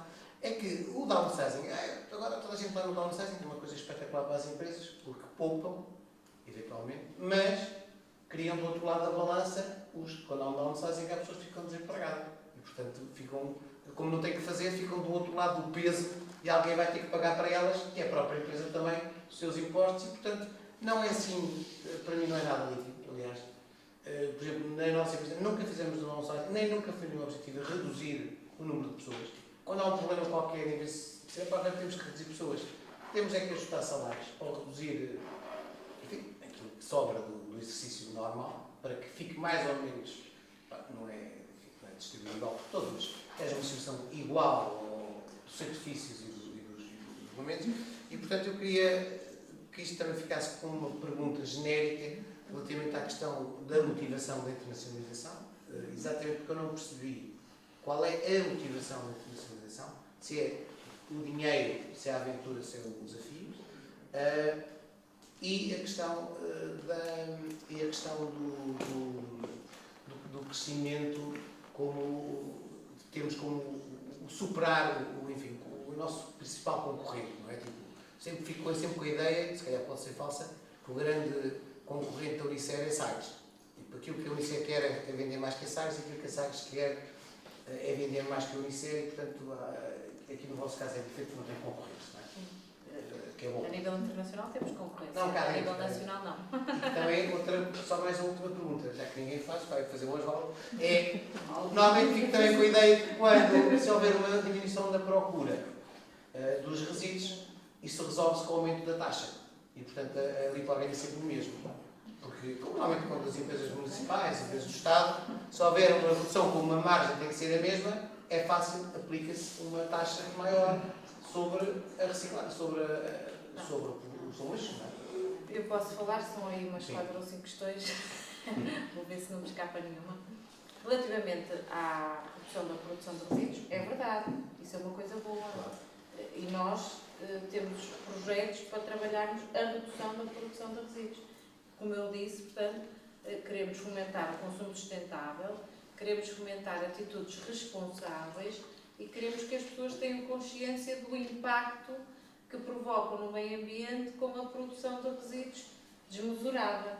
Portanto, por isso é que temos tantos projetos, existe uma política nacional que também trabalha a questão da prevenção. A prevenção trata a diminuição ou a redução da produção de resíduos e da perigosidade. Portanto, isso é uma coisa boa e nós queremos é mudar mentalidades e mudar posturas e criar uma atitude diferente no cidadão que encara o resíduo como algo que é para deitar fora e vai para o lixo, eu ponho no contentor, a partir do momento em que ponho no contentor, eu não sei o que é que lhe acontece, nem quero saber, alguma coisa lhe acontece, mas não me interessa se é bom, se é mau, o que interessa é que não esteja à frente do meu nariz. Pronto. E nós trabalhamos muito isto, não, queremos efetivamente que o cidadão perceba o que é que acontece aos resíduos, perceba o seu circuito completo, desde novamente a sua introdução no mercado, efetivamente para perceber o valor que o resíduo tem, não só o valor ambiental e o valor da reciclagem, porque estamos obviamente a poupar recursos naturais quando estamos a potenciar a reciclagem, mas perceber que além destes benefícios todos ambientais, há um benefício económico, há um benefício social. Portanto, isso é bom. Agora, o que eu quis há bocado dizer era, se esta baixa da produção de resíduos é realmente resultado de consumo sustentável, de alteração de comportamentos, porque as pessoas estão preocupadas efetivamente com a prevenção, é excelente. Agora, eu duvido é que seja só isso. E, efetivamente, esta baixa traduz-se numa baixa do consumo, numa baixa pelos catadores e por outros fatores que existem e portanto, que fazem com que isto aconteça. Era excelente se fosse só prevenção. Eu ficava toda contente e dava aí pulos de alegria, confesso. Relativamente à decisão da internacionalização, se efetivamente isto realmente foi alguém que se lembrou ou de repente estamos todos numa reunião e vamos todos, mas é para fora, porque aqui já não há nada, não foi uma decisão assim tomada.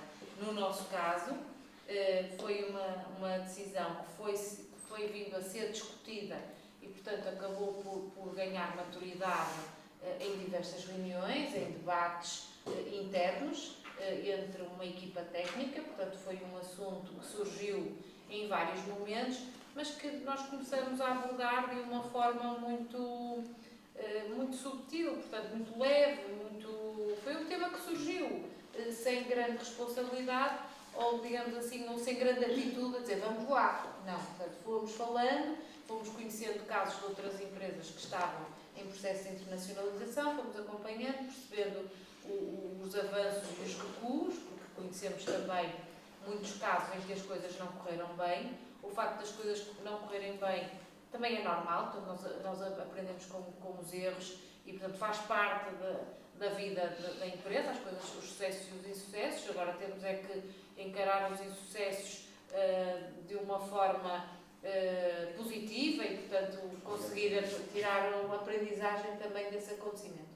Portanto, foi uma ideia que foi surgindo, começou a ser debatida. O nosso administrador delegado é uma pessoa muito envolvida em tudo o que é os projetos, a vida e a equipa, toda a equipa da Lipor. Portanto, é uma pessoa que não está lá 24 horas por dia, mas às vezes até parece que está, porque realmente está por dentro de todos os assuntos e com conhecimento de causa, portanto não é uma pessoa que lê os dossiês na diagonal, como se costuma dizer, não. É uma pessoa que realmente encara o projeto como sendo um projeto também, muito um projeto de vida, e, portanto, que se entrega de uma forma espetacular. E, portanto, ele acaba por contagiar uma outra série de técnicos que trabalham com ele e que fazem parte de uma equipa e, portanto, este assunto também começou a ser abordado com ele.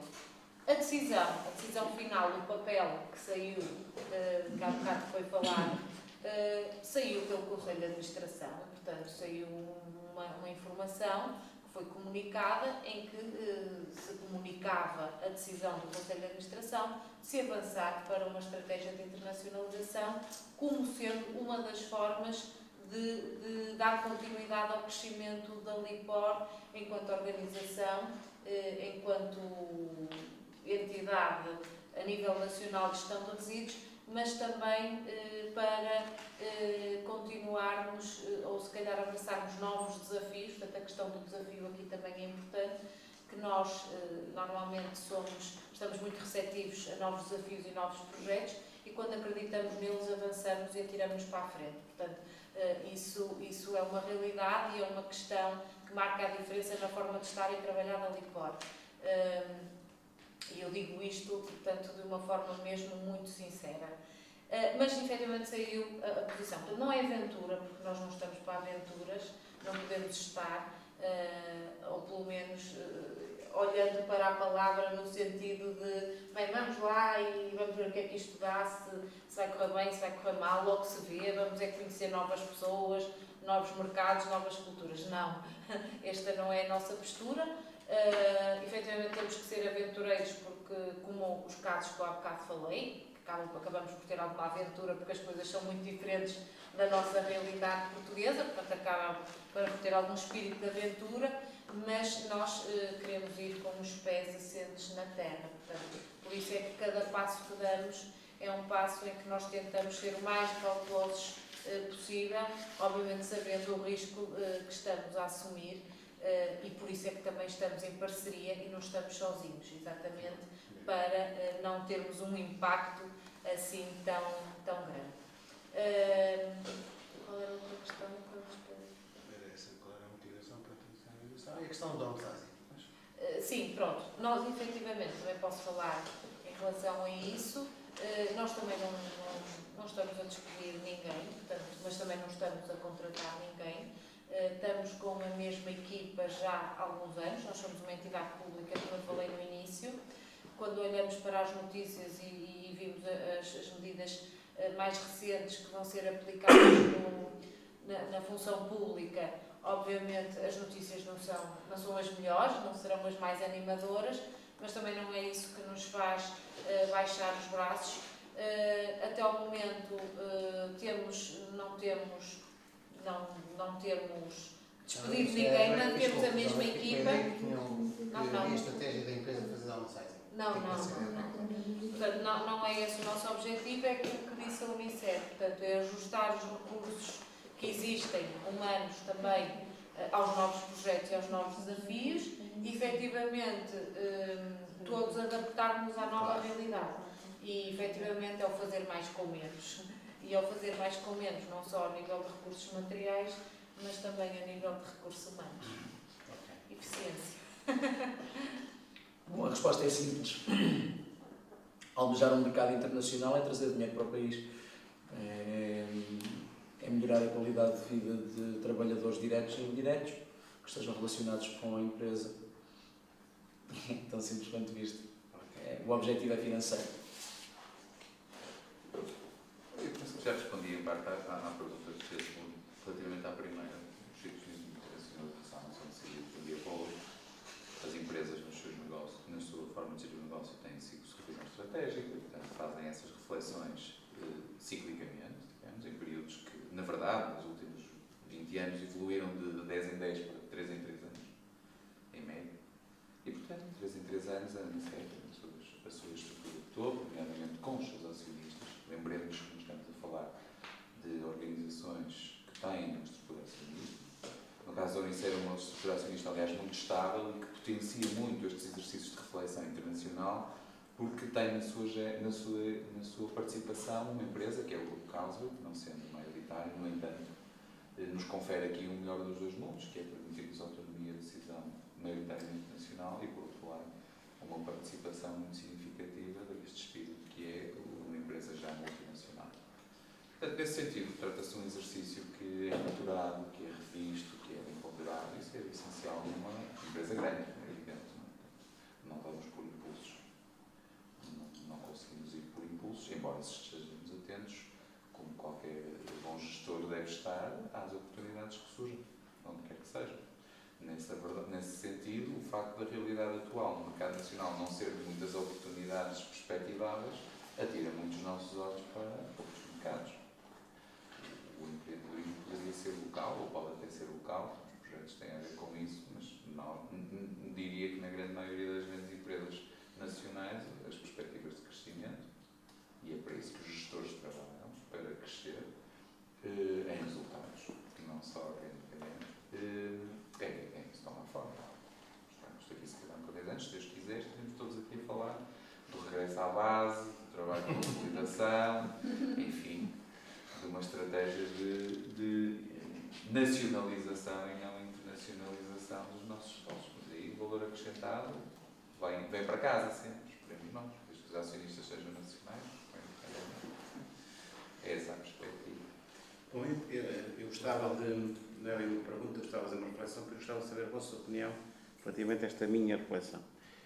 E eu aproveito o facto de estarem aqui dois representantes de duas grandes empresas e depois um representante de uma microempresa. E por isso é que surge esta minha reflexão e recentrando um pouco na questão do empreendedorismo. Se nós olharmos para o mercado há 10, 20 anos, 30 anos, muita do consumo era induzido pelas grandes marcas. A Coca-Cola trouxe-nos o Pai Natal, quer dizer, nós tínhamos, eu na minha juventude tinha o Menino Jesus, o Pai Natal surgiu depois. Hoje, ver futebol, a Unicer e a Sagres ensinaram-nos a ver futebol, é com cerveja à frente. Mas há um novo paradigma que eu penso que pouco a pouco está a crescer e tem um pouco a ver com as camisas feitas à medida, com um gosto muito particular e desenhada como o João Paulo aqui nos apresentou, que é o novo paradigma centrado em cada um dos consumidores, em cada um de nós. Cada um de nós que aqui está tem o seu próprio Facebook. Cada um de nós que aqui está tem as suas fotografias, alguns na internet, num determinado sítio.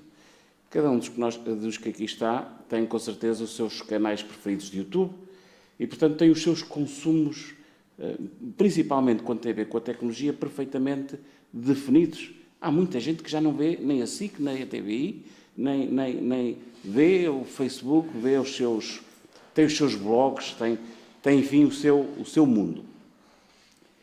Parece-me que este novo paradigma é uma oportunidade para os novos empreendedores, para aqueles que têm a sua rede de amigos, de conhecidos, a sua rede que é próxima e que podem criar novas oportunidades. Eu diria que nós, o representante da Unicer, que é da Bioquímica, e se eu tivesse dinheiro, se calhar podíamos pensar num pequeno projeto de cervejas artesanais, hoje de uma forma muito mais simples, porque temos um canal de distribuição, não é distribuição, mas de marketing de baixo custo, que facilmente nós conseguiríamos chegar ao outro público. Íamos ter um produto que a Central Ser ou a Unicer não interessa estar a produzir, que são para pequenos grupos de consumidores com gostos muito específicos, mas que têm dinheiro, têm capacidade de consumo e que podem sustentar pequenos projetos que rapidamente podem crescer. Este novo paradigma centrado em nós próprios, suportado nas TIC, pode, por um lado, e esta reflexão e esta é a pergunta que eu deixo, pode levar a novas formas de atuar nas grandes empresas e pode ser uma oportunidade para as pequenas empresas. Como é que vocês veem isto, nomeadamente para um público jovem que aqui temos, que provavelmente pode olhar para este canal, para esta nova forma, este novo paradigma de vermos as coisas, pode olhar para isto como uma oportunidade e, portanto, gostava de saber a vossa experiência, tendo este painel diversificado de grandes empresas e pequenas empresas. Era por aqui que eu gostava de vos ouvir. Eu se calhar vou começar desta vez, até porque nós no exercício que iríamos fazer de prestação, trazemos exatamente o produto, surge um bocadinho na agenda do que referi. Mas há que voltar um bocadinho ao discurso das marcas, que é sempre o goodwill das grandes empresas, não é? Ainda agora referiu o Pai Natal e a Coca-Cola, não é? Não sei qual é a marca mais forte neste momento no mundo. De qualquer maneira, é verdade, tem toda a razão. Portanto, o desenvolvimento de pequenos negócios dentro dos grandes negócios é uma realidade indisfarçável, indesmentível, pelo qual as grandes empresas, sejam elas de consumo ou não, vão ter sempre que arriscar, testar as suas capacidades. Ora, no entanto, devem manter-se sempre fiéis ao principal, além do know-how, ao princípio de que o grande prescritor desses produtos devem ser as suas marcas. Independentemente de depois as concretizar na forma mainstream ou, como referiu, através de mecanismos ditos dos new media, não é? De comunicação. Nós, de facto, estamos a fazer esse percurso com muito cuidado. Temos uma vantagem, começamos muito antes dos nossos principais concorrentes. Nós, de facto, na nossa presença, seja em mecanismos como o Facebook, através da nossa comunicação digital, Temos já um percurso que hoje nos leva a ser uma das principais sites visitados e de interação com os nossos produtos, e de facto este produto que vos trago hoje é o exemplo acabado daquilo que acaba de referir. Nós não estamos a fazer mais do que uns poucos milhares de garrafas, numeradas inclusivamente, dirigidas claramente a um mercado informal de word of mouth ou de comunicação digital. O filme que foi feito, e que vocês eventualmente irão ver, porque nós não o vamos divulgar, ao contrário dos grandes filmes, porque um amigo nos faz o forward, que foram ao site do Facebook, é um filme construído, contando uma história quase craft de como é feita uma cerveja. Portanto, tem tudo de orientação exatamente para o novo individualismo do consumo. Não vai, no entanto, deixar de ser prescrito pelo Superboc. Pode, eventualmente, não ser com a notoriedade e necessidade de implementação, porque aqui nós caímos numa outra situação. É curioso que esta semana nós vimos a publicação, não sei se vocês ouviram, a publicação de um ranking da reputação das marcas em Portugal. Ora, não é de estranhar que marcas como a Nestlé, que nem é uma marca portuguesa, seja, no caso do agroalimentar, a marca de prescrição maior, de reputação maior para os portugueses. Tem uma história, não é? Tem uma Cerelac. Leite condensado. Exatamente. Não é de estranhar, por isso, que nós tenhamos sempre muito cuidado, porque aí o consumidor é irredutível na reputação e credibilidade das marcas que fazem o endorsement desses produtos. Porque é verdade que nós assistimos a muitos aparecimentos de grandes produtos com grandes ideias aparentes, mas só o simples facto de não ser reputado, prescrito, que dá um bocadinho referido, é meio caminho andado para, se não conseguir de facto ter um fator grande de diferenciação, para ir morrer e ter um ciclo curto. De facto, hoje nós temos um mercado de cadeia longa, como se costuma dizer, não é? Muitos produtos, muitos discos, muitos livros, e poucos vendem milhões. Agora, quem tem marcas não se pode dar ao luxo de entrar numa concorrência por esses pequenos nichos, tem que saber estar nesses pequenos nichos e garantir a manutenção do valor e diferenciação da sua marca. Portanto, a estratégia, no caso das nossas marcas, aquelas que têm essa capacidade, passam muito por nós, de facto, termos que nos adaptar aos critérios e aos padrões de consumo, de facto, irmos buscar as pequenas oportunidades, porque sabemos que, matematicamente, ao integrar a área, aquilo vai dar um volume.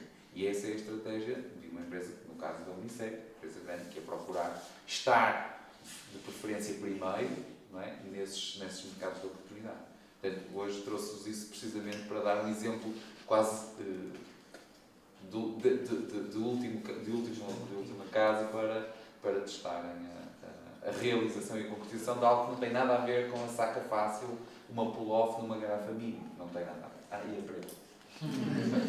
E se calhar ia sugerir que a Susana também tem que... Sim. Eu vou-me ausentar estrategicamente por 5 minutos para ir buscar o produto. E se calhar nós podemos Então, continuar mas mais espera um aí, pouco. antes de ir, eu peço desculpa, eu se calhar devia ter feito isto ao princípio. Eu sou da AEP, vocês estão na AEP e eu deveria dar-vos as boas-vindas, mas faço as despedidas e agradeço este painel organizado pela Associação dos Alunos da Universidade. Espera isto aqui. Portanto, vocês continuam e eu vou então. Não. Eu só queria avisar que isto não pode ultrapassar a meia-noite. Está bem. Ok?